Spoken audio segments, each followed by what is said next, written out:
सत श्री अकाल। न्यूज़ 18 पंजाब हरियाणा हिमाचल देख रहे सारे दर्शकों का स्वागत। मैं अमृत वर्दी।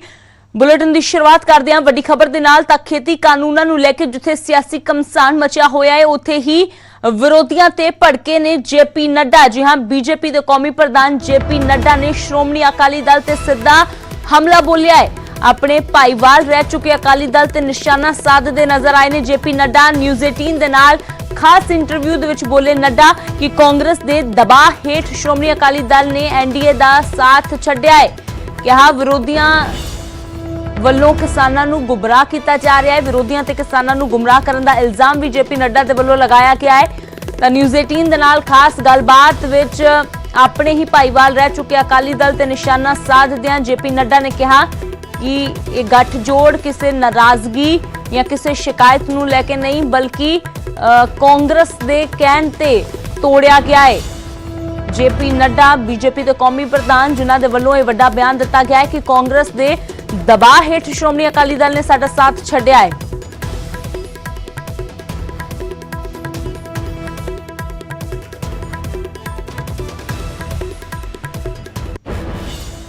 कि जो ऑपोजिशन पार्टी है विशेष करके कांग्रेस, यह फ्रस्ट्रेशन में आकर के इसने ऑपोजिशन के सारे तौर तरीके पर इनका विश्वास रह नहीं गया है। किसान नहीं आया है पर पॉलिटिकल पार्टीज आई हैं विरोध में। उसी तरीके से मजदूर नहीं आया है, पॉलिटिकल पार्टीज आई हैं विरोध में। मजदूर मोदी जी के साथ खड़ा, विपक्ष एक नारा लगा रहा है किसान विरोधी नरेंद्र मोदी। हाँ, ये पार्टी करी ना, पॉलिटिकल पार्टी जो खुद अपने मैनिफेस्टो में लिखती है कि हम ये रिफॉर्म्स लाएंगे। ये बैंकरप्सी ऑफ माइंड इसको कहते हैं पॉलिटिकल पार्टी का। मानसिक दिवालियेपन का ये परिचायक है। 2019 के कांग्रेस के मैनिफेस्टो में साफ लिखा है कि हम फार्मर्स रिफॉर्म्स लाएंगे, हम मार्केट से फ्रूट्स वेजिटेबल्स को मंडी से आजाद करेंगे जी, हम अपना एसेंशियल कमोडिटीज एक्ट में 1955 को में परिवर्तन लाएंगे। ये मोदी जी लेके आ गए, अब आप विरोध करने बैठे। पर आपके अलायंस पार्टनर भी इसको नहीं माना शिरोमणि अकाली दल ने। हमने तो चाहा, वो हमारे साथ पार्ट एंड पार्सल थे, कैबिनेट में वो हमारे पार्ट एंड पार्सल थे, पार्लियामेंट में हमारे पार्ट एंड पार्सल थे। बाद में कांग्रेस के दबाव में आकर के वो चले गए, ये उनकी स्ट्रैटेजी। पर पार्टनर आपके दबाव में कांग्रेस के आ गए, वो आ गए ना, उनको लगा, ये उनका सोच है, हम किसी को मना नहीं कर सकते हैं। लेकिन जो हमने कहा वो हमने किया, हम नहीं खिसके हैं कहीं से। तो जेपी नड्डा के वल्लों सीधे तौर पर कहा गया है कि अकाली दल ने कांग्रेस के दबाव विच आके साडे नाल नाता तोड़िया है। दिलजीत चीमा अकाली दल के सीनियर आगू साडे नाल जुड़े ने। तो दिलजीत चीमा जी कहंदे ने खेती कानूनां नूं लैके नहीं कोई शिकायत कोई नाराजगी नहीं सी, बल्कि कांग्रेस के दबाव हेठ आके साडे नाल रिश्ता तोड़िया है अकाली दल ने। देखो गल ये है कि उन्हां नूं हक है, वो हुण इस वेले कसूती स्थिति दे विच फसे हुए हैं, अपने आप नूं सेफ करने वास्ते कुछ भी कहण। लेकिन उन्होंने तुसीं पुछो कि जिस दिन पार्लीमेंट का सैशन सी, सब तो पहला सवेरे नड्डा साहब नूं ही साडे प्रधान सरदार सुखबीर सिंह बादल मिल के आए सी कि इस जिहड़े तिन्ने बिल है इन्हां नूं जिहड़े जां सिलेक्ट कमेटी नूं भेजो, हाले पोस्टपोन करो क्योंकि किसानी प्रोटेस्ट कर रही है, इन्हां नूं पार्लीमेंट दे विच पेश ना कीता। और इन्हां ने उस वेले कहा सी कि असीं जिहड़ा इन्हां नूं रोक नहीं सकते जी, और फिर सानू अपना फैसला जिहड़ा मैरिट के उत्ते किसानी के हक दे विच लेना पिया। इस करके जे नड्डा साहब उदों बतौर प्रधान अपना पूरा रोल प्ले करते, साडी गल नूं समझते, गल दी गंभीरता नूं समझते जी, ते अज उन्हां नूं आके अलग-अलग तरह इंटरव्यू ना देनियां पैंदियां। अज 10-10 मंत्री साहबान नूं आके एक्सप्लेन करना पै रहा है। इसे करके ही पै रहा है क्योंकि जो असीं समझिया सी, जो असीं फीडबैक दित्ती सी, उहनूं इन्हां ने ठीक तरह नाल एप्रीशिएट नहीं कीता। जे उदों इस तरीके की जिहड़ी हैगी है वतीरा बीजेपी लीडरशिप का ना हुंदा तां अज एडी वड्डी किसानी की समस्या नहीं सी होनी। तो अकाली दल कह रहा है कि हुण सिर्फ अपने आप नूं बचाउण दे लई बीजेपी दे वल्लों अजिहे बयान दिते जा रहे हैं, जबकि असीं सीधे तौर ते किसानां दे नाल खड़दे हां, इह गठजोड़ तोड़िया है। शुक्रिया दिलजीत चीमा जी न्यूज़ 18 दे नाल गलबात करन दे लई। तो दिलजीत चीमा ने साफ तौर पर कहा कि असी जो भी फैसला लिया है वो किसानों नूं पंजाब नूं मद्देनजर रख के लिया है, पर बीजेपी दे वल्लों अजिहे बयान जिहड़े हुण दिते जा रहे हैं वो सिर्फ अपनी साख बचाउण नूं दिते जा रहे हैं, क्योंकि बीजेपी इस वेले कसूती घिरी हुई है।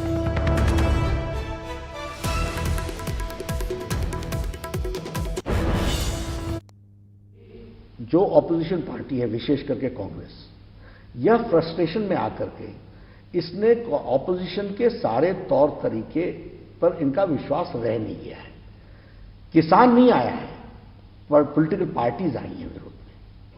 उसी तरीके से मजदूर नहीं आया है, पॉलिटिकल पार्टीज आई हैं विरोध में। मजदूर मोदी जी के साथ खड़ा, विपक्ष एक नारा लगा रहा है किसान विरोधी नरेंद्र मोदी। हाँ, ये पार्टी करी ना, पॉलिटिकल पार्टी जो खुद अपने मैनिफेस्टो में लिखती है कि हम ये रिफॉर्म्स लाएंगे। ये बैंकरप्सी ऑफ माइंड इसको कहते हैं पॉलिटिकल पार्टी का, मानसिक दिवालियेपन का ये परिचायक है। 2019 के कांग्रेस के मैनिफेस्टो में साफ लिखा है कि हम फार्मर्स रिफॉर्म्स लाएंगे, हम मार्केट से फ्रूट्स वेजिटेबल्स को मंडी से आजाद करेंगे जी, हम अपना एसेंशियल कमोडिटीज एक्ट में 1955 को परिवर्तन लाएंगे। ये मोदी जी लेके आ गए, अब आप विरोध करने बैठे। पर आपके अलायंस पार्टनर भी इसको नहीं माना, शिरोमणि अकाली दल ने। हमने तो चाहा, वो हमारे साथ पार्ट एंड पार्सल थे, कैबिनेट में वो हमारे पार्ट एंड पार्सल थे, पार्लियामेंट में हमारे पार्ट एंड पार्सल थे। बाद में कांग्रेस के दबाव में आकर के वो चले गए, ये उनकी स्ट्रैटेजी। पर पार्टनर आपके दबाव में कांग्रेस के आ गए, वो आ गए ना, उनको लगा, ये उनका सोच है, हम किसी को मना नहीं कर सकते हैं। लेकिन जो हमने कहा वो हमने किया, हम नहीं खिसके हैं कहीं से। ਤਾਂ ਜੇਪੀ ਨੱਡਾ ਜਿੱਥੇ ਬਾਰ-ਬਾਰ ਖੇਤੀ ਕਾਨੂੰਨਾਂ ਨੂੰ ਕਿਸਾਨ ਹਿਤੈਸ਼ੀ ਦੱਸ ਰਹੇ ਨੇ, ਉੱਥੇ ਹੀ ਪ੍ਰਧਾਨ ਮੰਤਰੀ ਨਰਿੰਦਰ ਮੋਦੀ ਦੇ ਵੱਲੋਂ ਵੀ ਇੱਕ ਵਾਰ ਫਿਰ ਤੋਂ ਖੇਤੀ ਕਾਨੂੰਨਾਂ ਦੀ ਵਕਾਲਤ ਕੀਤੀ ਗਈ ਹੈ। ਇੱਕ ਅੰਗਰੇਜ਼ੀ ਅਖਬਾਰ ਨੂੰ ਦਿੱਤੇ ਇੰਟਰਵਿਊ ਦੇ ਵਿੱਚ ਬੋਲੇ ਨੇ ਪ੍ਰਧਾਨ ਮੰਤਰੀ ਕਿ ਕਿਸਾਨਾਂ ਦੇ ਹਿੱਤ ਦੇ ਵਿੱਚ ਨੇ ਇਹ ਖੇਤੀ ਕਾਨੂੰਨ ਜੋ ਸਾਡੀ ਸਰਕਾਰ ਦੇ ਵੱਲੋਂ ਲਿਆਂਦੇ ਗਏ ਨੇ। ਕਿਹਾ ਮਾਹਰ ਕਈ ਸਾਲ ਤੋਂ ਅਜਿਹੇ ਕਾਨੂੰਨਾਂ ਦੀ ਵਕਾਲਤ ਕਰ ਰਹੇ ਨੇ, ਪਰ ਵਿਰੋਧੀ ਨਹੀਂ ਚਾਹੁੰਦੇ ਕਿ ਸਾਨੂੰ ਕ੍ਰੈਡਿਟ ਮਿਲੇ, ਇਸ ਲਈ ਵਿਰੋਧ ਕੀਤਾ ਜਾ ਰਿਹਾ ਹੈ। ਤਾਂ ਪ੍ਰਧਾਨ ਮੰਤਰੀ ਨਰਿੰਦਰ ਮੋਦੀ ਦੇ ਵੱਲੋਂ एक बार फिर तो खुल के वकालत की गई है। ये जो खेती कानून सरकार ने लियांदे ने, कहा कि ये खेती कानून किसानां दे हक दे विच ने। बड़े लंबे समय तो जो खेती माहिर ने इन्हां दी वकालत कर रहे ने, ते हुण जदों ये कानून लियांदे ने तां विरोधी सिर्फ इसलिए विरोध कर रहे ने क्योंकि वो साडी सरकार नूं क्रेडिट नहीं देना चाहुंदे।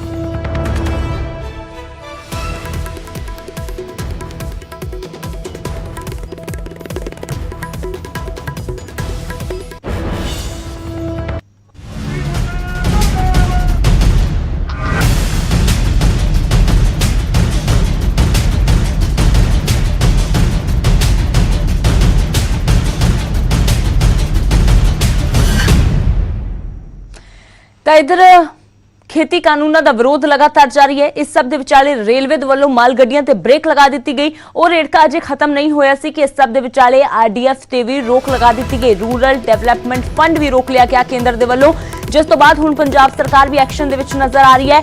ਮੁੱਖ ਮੰਤਰੀ ਨੇ ਦਿਹਾਤੀ ਵਿਕਾਸ ਬੋਰਡ ਦੀ ਮੀਟਿੰਗ ਸੱਦੀ ਹੈ। ਜੀ ਹਾਂ, ਅੱਜ ਦੁਪਹਿਰ 3 ਵਜੇ ਦੇ ਕਰੀਬ ਇਹ ਮੀਟਿੰਗ ਸੱਦੀ ਗਈ ਹੈ। ਤਾਂ ਦਿਹਾਤੀ ਵਿਕਾਸ ਫੰਡ ਤੇ ਜੋ ਰੋਕ ਲਗਾਈ ਗਈ ਹੈ, ਉਸ ਸਥਿਤੀ ਦੇ ਨਾਲ ਕਿਸ ਤਰ੍ਹਾਂ ਨਜਿੱਠਿਆ ਜਾਵੇ, ਇਸ ਲਈ ਇਸ ਮੀਟਿੰਗ ਦੇ ਵਿੱਚ ਚਰਚਾ ਹੋਵੇਗੀ। ਦੱਸ ਦਈਏ ਪੰਜਾਬ ਸਰਕਾਰ ਤੋਂ ਕੇਂਦਰ ਨੇ ਫੰਡ ਦਾ ਹਿਸਾਬ ਮੰਗਿਆ ਹੈ।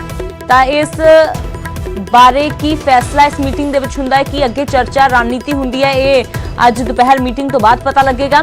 ਦੱਸ ਦਈਏ ਪਰ ਜੋ ਕੇਂਦਰ ਵੱਲੋਂ ਫੈਸਲਾ ਲਿਆ ਗਿਆ ਹੈ ਉਸ ਦੇ ਨਾਲ ਕਰੀਬ 1000 ਕਰੋੜ ਰੁਪਏ ਫ੍ਰੀਜ਼ ਹੋ ਗਏ ਨੇ। ਇਸ ਮੀਟਿੰਗ ਦੇ ਵਿੱਚ ਇਹ ਚਰਚਾ ਕੀਤੀ ਜਾਵੇਗੀ ਕਿ ਸਥਿਤੀ ਦੇ ਨਾਲ ਕਿਸ ਤਰ੍ਹਾਂ ਨਜਿੱਠਿਆ ਜਾਵੇ।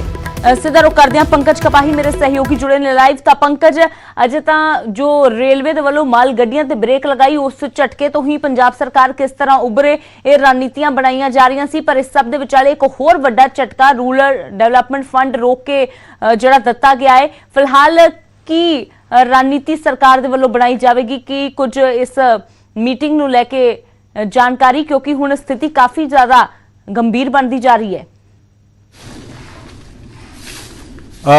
अमृत इस वे 3:30 ਵਜੇ बैठक जी है मुख मंत्री कैप्टन अमरिंदर सिंह वालों सद्दी गई है और इस बैठक के बकायदा तौर पर अगे रूपरेखा किमें होएगी, की केंद्र सरकार के नाल गलबात करने के लिए पंजाब सरकार दिल्ली जाएंगे या फिर कोई कानूनी राह जिहड़ा वह वो अख्तियार किया जाएगा, इस मुतलक चर्चा जी की जाएगी। क्योंकि एक तो बाद एक लगातार पंजाब सरकार के इल्जाम ने, पंजाब दीयां वख-वख सियासी पार्टियां के इल्जाम ने कि केंद्र सरकार पंजाब के नाल धक्का कर रही है। इस तरीके से सुखबीर सिंह बादल होरां वालों भी स्टेटमेंट दी गई, आम आदमी पार्टी वालों भी स्टेटमेंट दी गई और अजिहे जदों ये फंड रोक दिते गए ने ਤਾਂ ਅਜਿਹੇ 'ਚ ਪੰਜਾਬ ਸਰਕਾਰ ਦਾ ਅਗਲਾ ਰੁਖ ਕੀ ਰਹੇਗਾ, ਇਸ ਮੁਤਲਕ ਅੱਜ ਅਹਿਮ ਬੈਠਕ ਹੋਣੀ ਹੈ। ਮਨਪ੍ਰੀਤ ਸਿੰਘ ਬਾਦਲ ਵੀ ਇਸ ਬੈਠਕ ਦਾ ਹਿੱਸਾ ਰਹਿਣਗੇ ਔਰ ਅਧਿਕਾਰੀਆਂ ਦੇ ਨਾਲ ਸਲਾਹ ਮਸ਼ਵਰਾ ਕੀਤਾ ਜਾਏਗਾ, ਕਿਉਂਕਿ ਜਦੋਂ ਇਹ ਸਵਾਲ ਬੀਜੇਪੀ ਨੂੰ ਪੁੱਛੇ ਜਾਂਦੇ ਨੇ ਤਾਂ ਤਰੁਣ ਚੁੱਗ ਹੋਰਾਂ ਦੀ ਸਟੇਟਮੈਂਟ ਆਉਂਦੀ ਹੈ ਕਿ ਪਹਿਲਾਂ ਪੁਰਾਣਾ ਹਿਸਾਬ ਪੰਜਾਬ ਸਰਕਾਰ ਦੇਵੇ, ਉਸ ਤੋਂ ਬਾਅਦ ਹੀ ਅਗਲੇ ਫੰਡ ਜਿਹੜੇ ਨੇ ਉਹ ਜਾਰੀ ਕੀਤੇ ਜਾਣਗੇ, ਉਸ ਤੋਂ ਪਹਿਲਾਂ ਕੋਈ ਫੰਡ ਜਿਹੜਾ ਵਾ ਉਹ ਜਾਰੀ ਨਹੀਂ ਕੀਤਾ ਜਾਏਗਾ। ਤਾਂ ਅਜਿਹੇ 'ਚ ਪੰਜਾਬ ਸਰਕਾਰ ਕੋਲ ਕੀ ਪੂਰੇ ਪਿਛਲੇ ਫੰਡਾਂ ਦਾ ਹਿਸਾਬ ਕਿਤਾਬ ਹੈ ਔਰ ਉਹ ਫੰਡ ਕਿੱਥੇ-ਕਿੱਥੇ ਖਰਚ ਹੋਏ ਨੇ, ਕਿਸ ਤਰੀਕੇ ਦੇ ਨਾਲ ਖਰਚ ਹੋਏ ਨੇ, ਉਸ ਦਾ ਖਰੜਾ ਕੀ ਕੇਂਦਰ ਸਰਕਾਰ ਨੂੰ ਦਿੱਤਾ ਜਾਏਗਾ ਜਾਂ ਫਿਰ ਕੋਰਟ ਦਾ ਰੁਖ ਜਿਹੜਾ ਵਾ ਉਹ ਪੰਜਾਬ ਸਰਕਾਰ ਕਰੇਗੀ। ਇਸ ਮੁਤਲਕ ਅੱਜ ਦੁਪਹਿਰ 3:30 ਵਜੇ ਅਹਿਮ ਬੈਠਕ ਜਿਹੜੀ ਹੈ ਮੁੱਖ ਮੰਤਰੀ ਵੱਲੋਂ ਸੱਦੀ ਗਈ ਹੈ। ਪਰ ਪੰਕਜ, ਹਿਸਾਬ ਮੰਗਣ ਦੀ ਟਾਈਮਿੰਗ ਨੂੰ ਲੈ ਕੇ ਸਵਾਲ ਚੁੱਕੇ ਜਾ ਰਹੇ ਨੇ ਕਿ ਇਹ ਹਿਸਾਬ ਮੰਗਣ ਦਾ ਯਾਦ ਉਸ ਵੇਲੇ ਕਿਉਂ ਆਇਆ ਹੈ ਜਦੋਂ ਪਹਿਲਾਂ ਤੋਂ ਹੀ ਪੰਜਾਬ ਸਰਕਾਰ ਤੇ ਕੇਂਦਰ ਸਰਕਾਰ ਦੇ ਵਿਚਾਲੇ ਤਲਖੀ ਜਿਹੜੀ ਹੈ ਉਹ ਵਧੀ ਹੋਈ ਹੈ।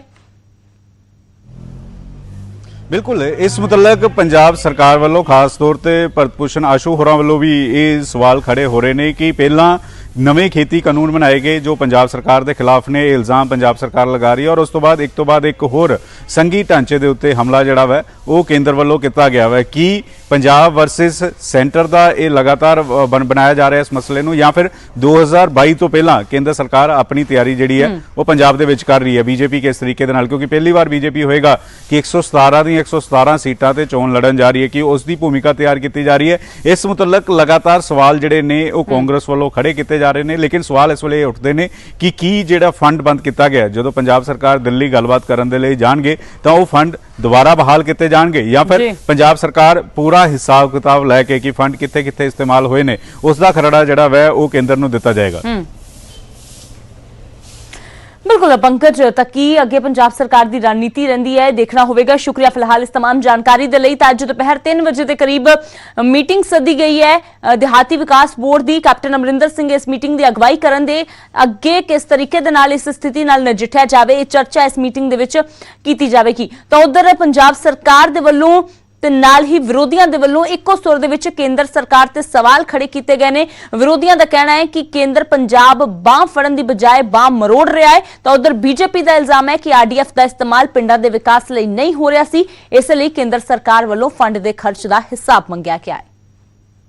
ਪਿੰਡੂ ਵਿਕਾਸ ਫੰਡ ਦੇ ਜਿਹੜੇ ਪੈਸੇ ਹੈ, ਜਿਹੜੀ ਝੋਨੇ ਦੀ ਇਸ ਫਸਲ ਦੀ ਖਰੀਦ ਦੇ ਵਿੱਚ ਪੰਜਾਬ ਸਰਕਾਰ ਆਪਣੀ ਮੰਡੀਆਂ ਚੋਂ ਐਫਸੀਆਈ ਨੂੰ ਚਾਰਜ ਕਰਦੀ ਹੈ, ਉਹਨੂੰ ਅੱਜ ਰੋਕਣ ਦੇ ਜਿਹੜੇ ਇਹਨਾਂ ਦੇ ਇਰਾਦੇ ਸਾਹਮਣੇ ਆਏ ਕੇਂਦਰ ਸਰਕਾਰ ਦੇ।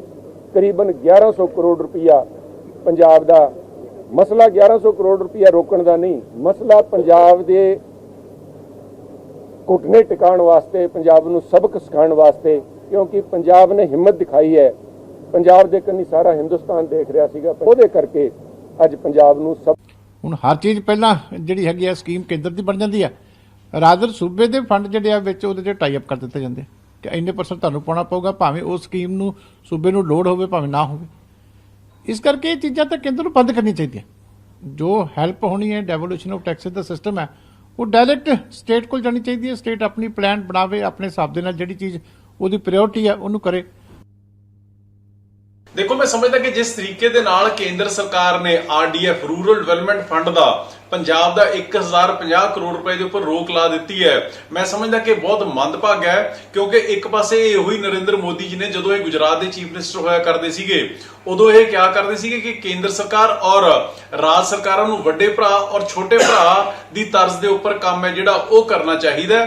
ਪਰ ਹੁਣ ਜਦੋਂ ਦੇ ਆਪ ਪ੍ਰਧਾਨ ਮੰਤਰੀ ਬਣੇ ਨੇ, ਉਦੋਂ ਦਾ ਬਾਕੀ ਸਟੇਟਾਂ ਦੇ ਨਾਲ ਔਰ ਖਾਸ ਤੌਰ ਤੇ ਪੰਜਾਬ ਦੇ ਨਾਲ ਦੁਸ਼ਮਣੀ ਹੈ ਜਿਹੜੀ ਉਹ ਕੱਢਣ ਲੱਗੇ। क्या यह गल कहना कि आरडीएफ का पैसा केवल रूरल डिवेलपमेंट से खर्च होएगा गलत है। जे रूरल डिवेलपमेंट का पैसा है तो पिंडू विकास से खर्च होना चाहिए। ये मोदी साहब चाह रहे थे, की गलती है? क्यों कैप्टन अमरिंदर सिंह की सरकार रूरल डिवेलपमेंट के खिलाफ है? क्या गलियां नालियां सड़कां पक्कियां नहीं होनी चाहिए? और हिसाब मंगना गलत है। 303 करोड़ रुपया तो बंदर बांट करके वंड दिता, जिन्होंने चाहिए सी बच्चों को मिलिया ही नहीं। ये जड़ा हिसाब देना पेगा। और अज जी डकैतियां वज रही पंजाब के अंदर, माहौल खराब है और ਉਹਦੇ ਵਿੱਚ रूरल डिवेलपमेंट का पैसा तुसीं अगे पिछे कर रहे हो, ये नहीं चलेगा। ਤਾਂ ਆਰਡੀਐਫ ਤੇ ਸਿਆਸਤ ਪੱਕ ਗਈ ਹੈ, ਪਰ ਹੁਣ ਤੁਹਾਨੂੰ ਸਮਝਾਉਂਦੇ ਆ ਕਿ ਪੂਰਾ ਮਾਮਲਾ ਕੀ ਹੈ, ਆਰਡੀਐਫ ਕੀ ਹੁੰਦਾ ਹੈ ਤੇ ਕਿਉਂ ਇਸ ਮੁੱਦੇ ਨੇ ਪੰਜਾਬ ਦੀ ਸਿਆਸਤ ਪਖਾ ਦਿੱਤੀ ਹੈ। ਦੇਖੋ ਇਸ ਰਿਪੋਰਟ ਦੇ ਰਾਹੀਂ।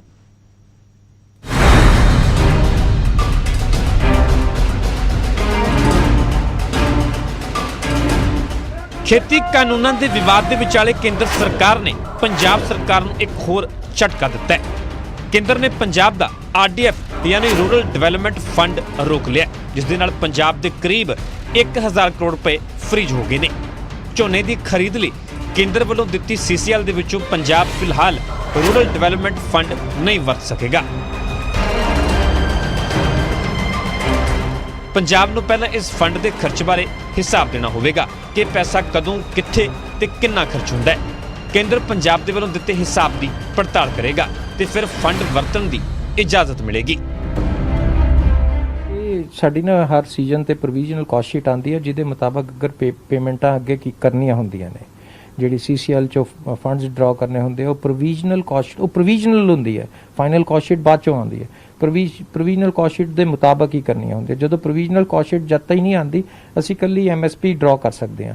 ਉਹ ਫਿਰ ਪ੍ਰੋਵੀਜ਼ਨਲ ਕਾਸਟ ਸ਼ੀਟ ਆਉਂਦੇ ਆ ਤਾਂ ਉਹਦੇ ਹਿਸਾਬ ਨਾਲ ਦਾਮੀ, ਟਰਾਂਸਪੋਰਟਰਸ ਨੂੰ RDF, ਮੰਡੀਕਰਨ ਫੀਸ, ਲੇਬਰ ਦੇ ਜਿਹੜੇ ਖਰਚੇ ਉਹ ਸਾਰੇ ਉਹਦੇ ਚੋਂ ਅਸੀਂ ਡਰਾ ਕਰਦੇ ਹਾਂ। ਉਹ ਪ੍ਰੋਵੀਜ਼ਨਲ ਕਾਸਟ ਸ਼ੀਟ ਜਦੋਂ ਆਈ ਉਹਦੇ ਚ RDF 0 ਕਰਤਾ। ਪੰਜਾਬ ਸਰਕਾਰ ਨੇ ਕੇਂਦਰ ਦੇ ਇਸ ਫੈਸਲੇ ਨੂੰ ਸੰਘੀ ਢਾਂਚੇ ਤੇ ਹਮਲਾ ਕਰਾਰ ਦਿੱਤਾ ਹੈ। ਪੰਜਾਬ ਸਰਕਾਰ ਦਾ ਤਰਕ ਹੈ ਕਿ CCL ਦੇ ਵਿੱਚੋਂ ਇਸ ਤਰ੍ਹਾਂ ਫੰਡ ਕੱਢਣ ਤੇ ਲਾਈ ਰੋਕ ਗਲਤ ਹੈ। ਹਿਸਾਬ ਬਾਅਦ ਦੇ ਵਿੱਚ ਵੀ ਲਿਆ ਜਾ ਸਕਦਾ ਸੀ। ਇਹ ਇੱਕ ਬਹਾਨਾ ਹੈ ਜੀ, ਪੁੱਛਣ ਦੇ ਸਾਰੇ ਸਾਲ ਦੇ ਤਰੀਕੇ ਹੈ। ਜਦੋਂ ਪ੍ਰੋਵੀਜ਼ਨਲ ਕਾਸਟ ਸ਼ੀਟ ਆਵੇ ਉਹਦੇ ਚ 0 ਕਰ ਦਿੱਤੇ ਜਾਣੇ ਤਾਂ ਕਿ CCL ਚੋਂ ਡਰਾ ਨਾ ਕੀਤਾ ਜਾ ਸਕੇ, ਬਾਅਦ ਚੋਂ ਡਿਸਪਿਊਟ ਪਈ ਰਵੇ ਉਹ ਰਕਮ। ਇਹ ਇੱਕ ਤਰੀਕਾ ਆ ਸਿਰਫ। ਇਹ ਜਿਵੇਂ ਚੱਲਦਾ ਹੈ ਉਵੇਂ ਚੱਲਿਆ ਜਾਣਾ ਚਾਹੀਦਾ ਸੀ। ਬਾਅਦ ਚੋਂ ਸਾਨੂੰ ਪੁੱਛਿਆ ਜਾ ਸਕਦਾ ਸੀਗਾ ਬਈ ਰੂਰਲ ਡਿਵੈਲਪਮੈਂਟ ਫੰਡ ਤੁਸੀਂ ਕਿਸ ਤਰੀਕੇ ਯੂਜ਼ ਕਰਦੇ ਹੋ, ਮਿਸਯੂਜ਼ ਕਰਦੇ ਹੋ ਜਾਂ ਉਹਨੂੰ ਸਹੀ ਯੂਜ਼ ਕਰਦੇ ਹੋ। ਇਹਦੇ ਤਰੀਕੇ ਅਲੱਗ ਨੇ।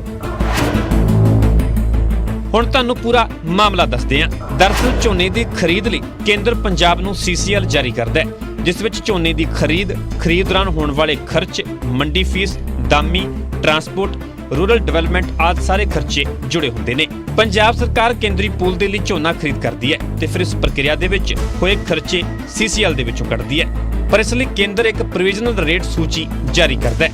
ਪੰਜਾਬ ਉਸ ਰੇਟ ਸੂਚੀ ਮੁਤਾਬਿਕ CCL ਦੇ ਵਿੱਚੋਂ ਪੈਸੇ ਕਢਵਾਉਂਦਾ ਹੈ। ਪਰ ਇਸ ਵਾਰ ਕੇਂਦਰ ਵੱਲੋਂ ਜੋ ਪ੍ਰੋਵੀਜ਼ਨਲ ਰੇਟ ਸੂਚੀ ਜਾਰੀ ਕੀਤੀ ਗਈ ਹੈ, ਉਸ ਦੇ ਵਿੱਚ ਰੂਰਲ ਡਿਵੈਲਪਮੈਂਟ ਫੀਸ ਵਾਲਾ ਖਾਨਾ ਖਾਲੀ ਰੱਖਿਆ ਗਿਆ ਹੈ, ਜਿਸ ਦਾ ਮਤਲਬ ਹੈ ਕਿ ਪੰਜਾਬ ਸਰਕਾਰ ਫਿਲਹਾਲ CCL ਦੇ ਵਿੱਚੋਂ ਰੂਰਲ ਡਿਵੈਲਪਮੈਂਟ ਫੰਡ ਯਾਨੀ RDF ਨਹੀਂ ਕਢਵਾ ਸਕਦੀ। RDF ਦਾ ਪੈਸਾ ਝੋਨੇ ਦੀ MSP ਦਾ 3% ਹੁੰਦਾ ਹੈ, ਜੋ ਕਰੀਬ 1000 ਕਰੋੜ ਬਣਦਾ ਹੈ। ਪਰ ਹੁਣ ਇਸ 1000 ਕਰੋੜ ਰੁਪਏ ਨੂੰ ਵਰਤਣ ਦੇ ਲਈ ਪੰਜਾਬ ਨੂੰ ਪਹਿਲਾਂ ਕੇਂਦਰ ਨੂੰ ਹਿਸਾਬ ਦੇਣਾ ਹੋਵੇਗਾ। ਚੰਡੀਗੜ੍ਹ ਤੋਂ ਨਪਿੰਦਰ ਬਰਾੜ, ਨਿਊਜ਼ 18 ਪੰਜਾਬ।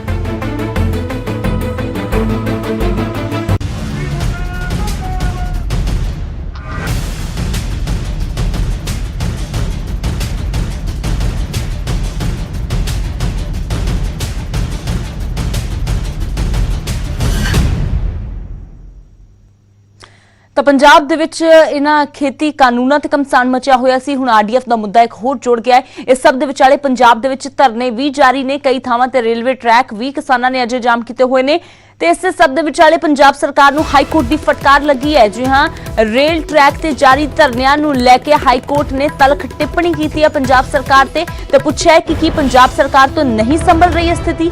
ਕਿ ਅਸੀਂ ਆਪਣੇ ਹੁਕਮਾਂ ਦੇ ਵਿੱਚ ਲਿਖ ਦਈਏ ਕਿ ਪੰਜਾਬ ਸਰਕਾਰ ਕਾਨੂੰਨ ਵਿਵਸਥਾ ਬਣਾਏ ਰੱਖਣ ਦੇ ਵਿੱਚ ਨਾਕਾਮ ਹੈ। ਹਾਈ ਕੋਰਟ ਨੇ ਸਾਫ਼ ਪੁੱਛਿਆ ਹੈ ਕਿ ਰੇਲਵੇ ਟਰੈਕ ਕਿਉਂ ਨਹੀਂ ਖਾਲੀ ਕਰਵਾ ਰਹੀ ਸਰਕਾਰ। ਹਾਲਾਂਕਿ ਪੰਜਾਬ ਸਰਕਾਰ ਨੇ ਆਪਣੇ ਜਵਾਬ ਵਿੱਚ ਕਿਹਾ ਹੈ ਕਿ ਅਸੀਂ ਸਾਰੇ ਟਰੈਕ ਖਾਲੀ ਕਰਵਾਏ ਨੇ, ਜਦਕਿ ਕੇਂਦਰ ਸਰਕਾਰ ਨੇ ਸੁਣਵਾਈ ਦੌਰਾਨ ਇਹ ਗੱਲ ਸਾਹਮਣੇ ਰੱਖੀ ਹੈ ਕਿ ਅਜੇ ਵੀ ਕਈ ਥਾਵਾਂ ਤੇ ਕਿਸਾਨ ਰੇਲਵੇ ਲਾਈਨਾਂ ਤੇ ਡਟੇ ਹੋਏ ਨੇ ਤੇ ਹਾਈ ਕੋਰਟ ਦਾ ਹੁਣ ਸਿੱਧੇ ਤੌਰ ਤੇ ਪੰਜਾਬ ਸਰਕਾਰ ਨੂੰ ਹੁਕਮ ਹੈ ਕਿ ਅਗਲੀ ਸੁਣਵਾਈ ਦੇ ਵਿੱਚ ਸਰਕਾਰ ਦੱਸੇ ਕਿ ਕਿਹੜੇ ਕਦਮ ਚੁੱਕੇ ਗਏ ਨੇ रेलवे ट्रैक खाली करवाने के लिए, अजे तक रेलवे ट्रैक खाली क्यों नहीं हो पाए ने।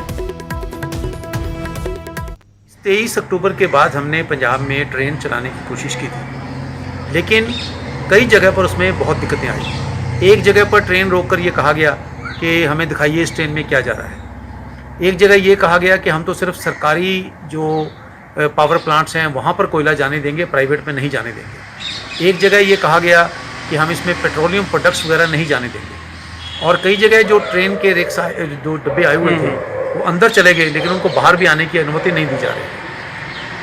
हमने उनको बताया कि हमारी जानकारी के मुताबिक अभी 4 रेलवे ट्रैक्स पर धरना जारी है। उसके अलावा 29 शहरों में जो धरना है वो प्लेटफॉर्म पर जारी है और अभी तक भी ना पूरी तरह से रेलवे ट्रैक खाली है और ना ही रेलवे स्टाफ की सुरक्षा की कोई समुचित व्यवस्था है। ਤਾਂ ਹਾਈਕੋਰਟ ਦੇ ਵੱਲੋਂ ਪੰਜਾਬ ਸਰਕਾਰ ਨੂੰ ਫਟਕਾਰ ਲਗਾਈ ਗਈ ਹੈ ਤੇ ਜਵਾਬ ਮੰਗਿਆ ਗਿਆ ਹੈ ਤੇ ਨਾਲ ਹੀ ਤਲਖ ਟਿੱਪਣੀ ਵੀ ਕੀਤੀ ਗਈ ਹੈ ਕਿ ਕਾਨੂੰਨ ਵਿਵਸਥਾ ਸਰਕਾਰ ਦੇ ਕੋਲੋਂ ਬਣਾਈ ਨਹੀਂ ਰੱਖੀ ਜਾ ਰਹੀ, ਅਸੀਂ ਹੁਕਮਾਂ ਦੇ ਵਿੱਚ ਲਿਖ ਦਈਏ। ਜ਼ਿਆਦਾ ਜਾਣਕਾਰੀ ਦੇ ਲਈ ਉਮੇਸ਼ ਸ਼ਰਮਾ ਮੇਰੇ ਸਹਿਯੋਗੀ ਜੁੜੇ ਨੇ। ਤਾਂ ਉਮੇਸ਼, ਕੋਈ ਦੋ ਰਾਏ ਨਹੀਂ ਹੈ ਇਸ ਦੇ ਵਿੱਚ ਕਿ ਅਜੇ ਵੀ ਕਈ ਥਾਈਂ ਜੋ ਟਰੈਕ ਨੇ ਉਹਨਾਂ ਤੇ ਕਿਸਾਨ ਬੈਠੇ ਹੋਏ ਨੇ, ਇਹੀ ਕਾਰਨ ਦਿੰਦਿਆਂ ਹੋਇਆਂ ਰੇਲਵੇ ਦੇ ਵੱਲੋਂ ਮਾਲ ਗੱਡੀਆਂ ਤੇ ਬ੍ਰੇਕ ਲਗਾ ਦਿੱਤੀ ਗਈ। ਪਰ ਹੁਣ ਜੋ ਹਾਈਕੋਰਟ ਦੇ ਵੱਲੋਂ ਸਖਤ ਟਿੱਪਣੀ ਕੀਤੀ ਗਈ ਹੈ ਪੰਜਾਬ ਸਰਕਾਰ ਤੇ, ਵਾਕਈ ਦੇ ਵਿੱਚ ਕਾਫੀ ਵੱਡੀ ਫਟਕਾਰ ਹੈ। ਜੀ ਬਿਲਕੁਲ, ਇਹ ਤਲਖ ਟਿੱਪਣੀ ਦਾ ਰੀਜ਼ਨ ਕੀ ਹੈ? ਜਦੋਂ ਕੋਰਟ ਵਿੱਚ ਕੇਂਦਰ ਸਰਕਾਰ ਦੇ ਵਕੀਲ ਜਿਹੜੇ additional solicitor general of India ਯਾਨੀ ਕਿ ਸਤਿਆਪਾਲ ਜੈਨ ਹੈ, ਉਹਨਾਂ ਨੇ ਜਦੋਂ ਇਹ ਜਾਣਕਾਰੀ ਦਿੱਤੀ ਕਿ ਇੱਕ ਤਰਫ ਕੈਪਟਨ ਅਮਰਿੰਦਰ ਸਿੰਘ ਨੇ ਲੈਟਰ ਲਿਖਿਆ ਸੀ ਰੇਲ ਮੰਤਰੀ ਪੀਯੂਸ਼ ਗੋਇਲ ਨੂੰ, ਜਦੋਂ ਪੀਯੂਸ਼ ਗੋਇਲ ਨੇ ਉਸ ਲੈਟਰ ਦਾ ਜਵਾਬ ਦਿੱਤਾ ਉਹਦੇ ਵਿੱਚ ਕਿਹਾ ਗਿਆ ਕਿ ਪਹਿਲਾਂ ਤੁਸੀਂ ਸਾਨੂੰ ਟ੍ਰੇਨ ਜਿਹੜੇ ਰੇਲ ਟਰੈਕ ਹੈਗੇ ਉਹ ਪੂਰੀ ਤਰ੍ਹਾਂ ਖਾਲੀ ਕਰਾਓ, ਰੇਲ ਸਟਾਫ ਦੀ ਸਿਕਿਉਰਿਟੀ ਦਾ ਪੁਖਤਾ ਬੰਦੋਬਸਤ ਹੋਏ ਤਾਂ ਅਸੀਂ ਕੁਝ ਕਰੀਏ। ਕਈ ਥਾਵਾਂ ਤੇ ਜਿੱਦਾਂ ਅਸੀਂ ਸੁਣ ਰਹੇ ਸੀ ਸਤਿਆਪਾਲ ਜੈਨ ਨੂੰ ਕਿ ਰੇਲ ਗੱਡੀਆਂ ਨੂੰ ਰੋਕਿਆ ਗਿਆ, ਉਹਦੇ ਵਿੱਚ ਚੈੱਕ ਕੀਤਾ ਗਿਆ ਤੇ ਕਈ ਨੂੰ ਕਿਹਾ ਗਿਆ ਸਿਰਫ ਕੋਇਲਾ ਸਿਰਫ ਸਰਕਾਰੀ ਥਰਮਲ ਪਲਾਂਟ ਤੇ ਜਾਏਗਾ, ਪ੍ਰਾਈਵੇਟ ਤੇ ਨਹੀਂ ਜਾਏਗਾ, ਪੈਟਰੋ ਜਿਹੜੇ ਕੈਮੀਕਲਸ ਨੇ ਉਹ ਨਹੀਂ ਜਾ ਸਕਣਗੇ ਤੇ ਰੇਲਵੇ ਟਰੈਕ ਕਈ ਥਾਵਾਂ ਤੇ ਹੱਲੇ ਵੀ ਧਰਨੇ ਤੇ ਬੈਠੇ ਨੇ ਤੇ ਜਦੋਂ ਤੱਕ ਪੂਰੀ ਪੁਖਤਾ ਬੰਦੋਬਸਤ ਨਹੀਂ ਕੀਤੇ ਜਾਂਦੇ ਕਿੱਦਾਂ ਰੇਲ ਗੱਡੀਆਂ ਜਾਣਗੀਆਂ, ਕਿੱਦਾਂ ਮਾਲ ਜਾਏਗਾ। ਉਸ ਤੋਂ ਬਾਅਦ ਹੀ ਕੋਰਟ ਨੇ ਤਲਖ ਟਿੱਪਣੀ ਕੀਤੀ ਸੀ ਔਰ ਸਾਡੇ ਨਾਲੇ ਜਾਣਕਾਰੀ ਮੰਗੀ ਹੈ ਕਿ ਤੁਸੀਂ ਪੂਰੀ ਪਲਾਨ ਦਿਓ ਸਾਨੂੰ ਕਿ ਕਿੱਦਾਂ ਤੁਸੀਂ ਇਸ ਚੀਜ਼ ਨੂੰ ਸੁਨਿਸ਼ਚਿਤ ਕਰੋਗੇ ਕਿ ਜਿਹੜੀ ਟ੍ਰੇਨ ਬਾਹਰੋਂ ਆ ਰਹੀ ਹੈ ਉਹ ਤੁਹਾਡੇ ਆਪਣੇ ਪੰਜਾਬ 'ਚ ਜਾ ਕੇ ਪ੍ਰੋਪਰ ਉਹ ਆਪਣੀ ਜਿਹੜਾ ਸਮਾਨ ਹੈਗਾ ਜਾਂ ਜੋ ਵੀ ਕੋਇਲਾ ਹੈਗਾ ਜਾਂ ਜੋ ਵੀ ਸਮਾਨ ਹੈਗਾ ਉਹ ਪ੍ਰੋਪਰ ਥਾਂ ਤੇ ਪਹੁੰਚੇ ਬਿਨਾਂ ਕਿਸੇ ਅਵਰੋਧ ਦੇ। ਗੱਲ ਉੱਥੇ ਆ ਕੇ ਅਟਕੀ ਹੈ ਕਿ ਹੁਣ ਸਰਕਾਰ ਨੂੰ ਕੋਰਟ ਵਿੱਚ ਹਾਈ ਕੋਰਟ ਵਿੱਚ ਜਵਾਬ ਪ੍ਰੋਪਰ ਦੇਣਾ ਪਏਗਾ, ਪ੍ਰੋਪਰ ਪਲੈਨਿੰਗ ਦੱਸਣੀ ਪਏਗੀ ਔਰ ਡਾਟਾ ਵੀ ਦੇਣਾ ਪਏਗਾ ਕਿ ਜੇ ਹੁਣ ਪੂਰੇ ਟਰੈਕ ਖਾਲੀ ਨੇ। ਇਸੀ ਗੱਲ ਤੇ ਤਲਖ ਟਿੱਪਣੀ ਹੋਈ ਸੀ ਕਿ ਸਰਕਾਰ ਨੇ ਕਹਿਤਾ ਜੀ ਅਸੀਂ ਟਰੈਕ ਖਾਲੀ ਕਰਾਤੇ, ਲੇਕਿਨ ਜਦੋਂ ਸਤਪਾਲ ਜੈਨ ਨੇ ਇੱਕ ਦੱਸਿਆ ਵੀ ਕਈ 29 ਜਗ੍ਹਾ ਐਸੀਆਂ ਨੇ ਕਿ 4 ਜਗ੍ਹਾ ਐਸੀਆਂ ਨੇ ਜਿੱਥੇ ਪਲੇਟਫਾਰਮ ਤੇ ਬਾਕੀ ਰੇਲਵੇ ਟਰੈਕ ਰੋਕੇ ਗਏ ਨੇ, ਉਸ ਤੋਂ ਬਾਅਦ ਹੀ ਹਾਈ ਕੋਰਟ ਨੇ ਇੱਕ ਤਲਖ ਟਿੱਪਣੀ ਕੀਤੀ ਹੈ। ਹੁਣ ਆਉਣੇ ਵਾਲੇ ਦਿਨਾਂ ਵਿੱਚ ਇਹ ਦੇਖਣਾ ਹੋਏਗਾ ਕਿ ਜਦੋਂ ਪੰਜਾਬ ਸਰਕਾਰ ਕੋਰਟ ਵਿੱਚ ਆਪਣਾ ਜਵਾਬ ਦਿੰਦੀ ਹੈ क्या वो रेलवे ट्रैक प्रॉपर खाली करा के देंदी है या क्या नहीं देंदी है, ये देखना होगा जी। बिल्कुल उमेश, तो रेलवे ट्रैक खाली जेडे अजे तक नहीं हुए और सरकार दे लिए भी खाली करवाना बहुत वड्डी चुनौती है क्योंकि सीधे तौर पर रेलवे ट्रैक ते बैठे किसानों ने सियासी पार्टियां दा बाइकाट किया होया तो सरकार दे लिए बड़ी वड्डी चुनौती है, जवाब की दाखिल करना है ये भी देखना होगा। शुक्रिया उमेश फिलहाल इस तमाम जानकारी दे लई। तो एक पासे रेलवे ट्रैक अजे भी ਜਿਹੜੇ कई जाम ने किसान बैठे हुए ने, इसे ਨੂੰ ਲੈ ਕੇ ਹੁਣ ਹਾਈ ਕੋਰਟ ਦੇ ਵੱਲੋਂ ਸਰਕਾਰ ਨੂੰ ਫਟਕਾਰ ਲਗਾਈ ਗਈ ਹੈ। ਤਾਂ ਇੱਕ ਪਾਸੇ ਰੇਲਵੇ ਟਰੈਕ ਨੂੰ ਲੈ ਕੇ ਪੰਜਾਬ ਸਰਕਾਰ ਨੂੰ ਹਾਈ ਕੋਰਟ ਤੋਂ ਫਟਕਾਰ ਪਈ ਹੈ ਤਾਂ ਦੂਜੇ ਪਾਸੇ ਅਜੇ ਵੀ ਕਿਸਾਨ ਰੇਲਵੇ ਲਾਈਨਾਂ ਤੇ ਡਟੇ ਹੋਏ ਨੇ। ਅੰਮ੍ਰਿਤਸਰ ਦੇ ਜੰਡਿਆਲਾ ਗੁਰੂ ਦੇ ਵਿੱਚ ਕਿਸਾਨ ਮਜ਼ਦੂਰ ਸੰਘਰਸ਼ ਕਮੇਟੀ ਦੇ ਬੈਨਰ ਹੇਠ ਕਿਸਾਨਾਂ ਦਾ ਧਰਨਾ ਲਗਾਤਾਰ ਜਾਰੀ ਹੈ।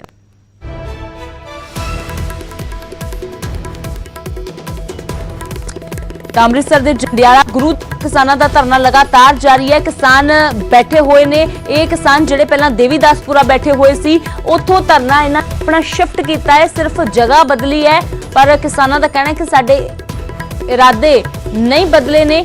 ਇਹ ਉਹੀ ਜਗ੍ਹਾ ਹੈ ਜਿੱਥੇ ਸਭ ਤੋਂ ਪਹਿਲਾਂ ਧਰਨਾ ਲੱਗਿਆ ਸੀ ਕਿਸਾਨ ਮਜ਼ਦੂਰ ਸੰਘਰਸ਼ ਕਮੇਟੀ ਦੇ ਬੈਨਰ ਹੇਠ ਤੇ ਉੱਥੇ ਕਿਸਾਨ ਲਗਾਤਾਰ ਡਟੇ ਹੋਏ ਨੇ। ਦੇਵੀਦਾਸਪੁਰਾ ਤੋਂ ਜੰਡਿਆਲਾ ਗੁਰੂ ਪਹੁੰਚ ਗਏ ਨੇ ਪਰ ਧਰਨਾ ਰੇਲਵੇ ਟਰੈਕ ਤੇ ਅਜੇ ਵੀ ਜਾਰੀ ਹੈ।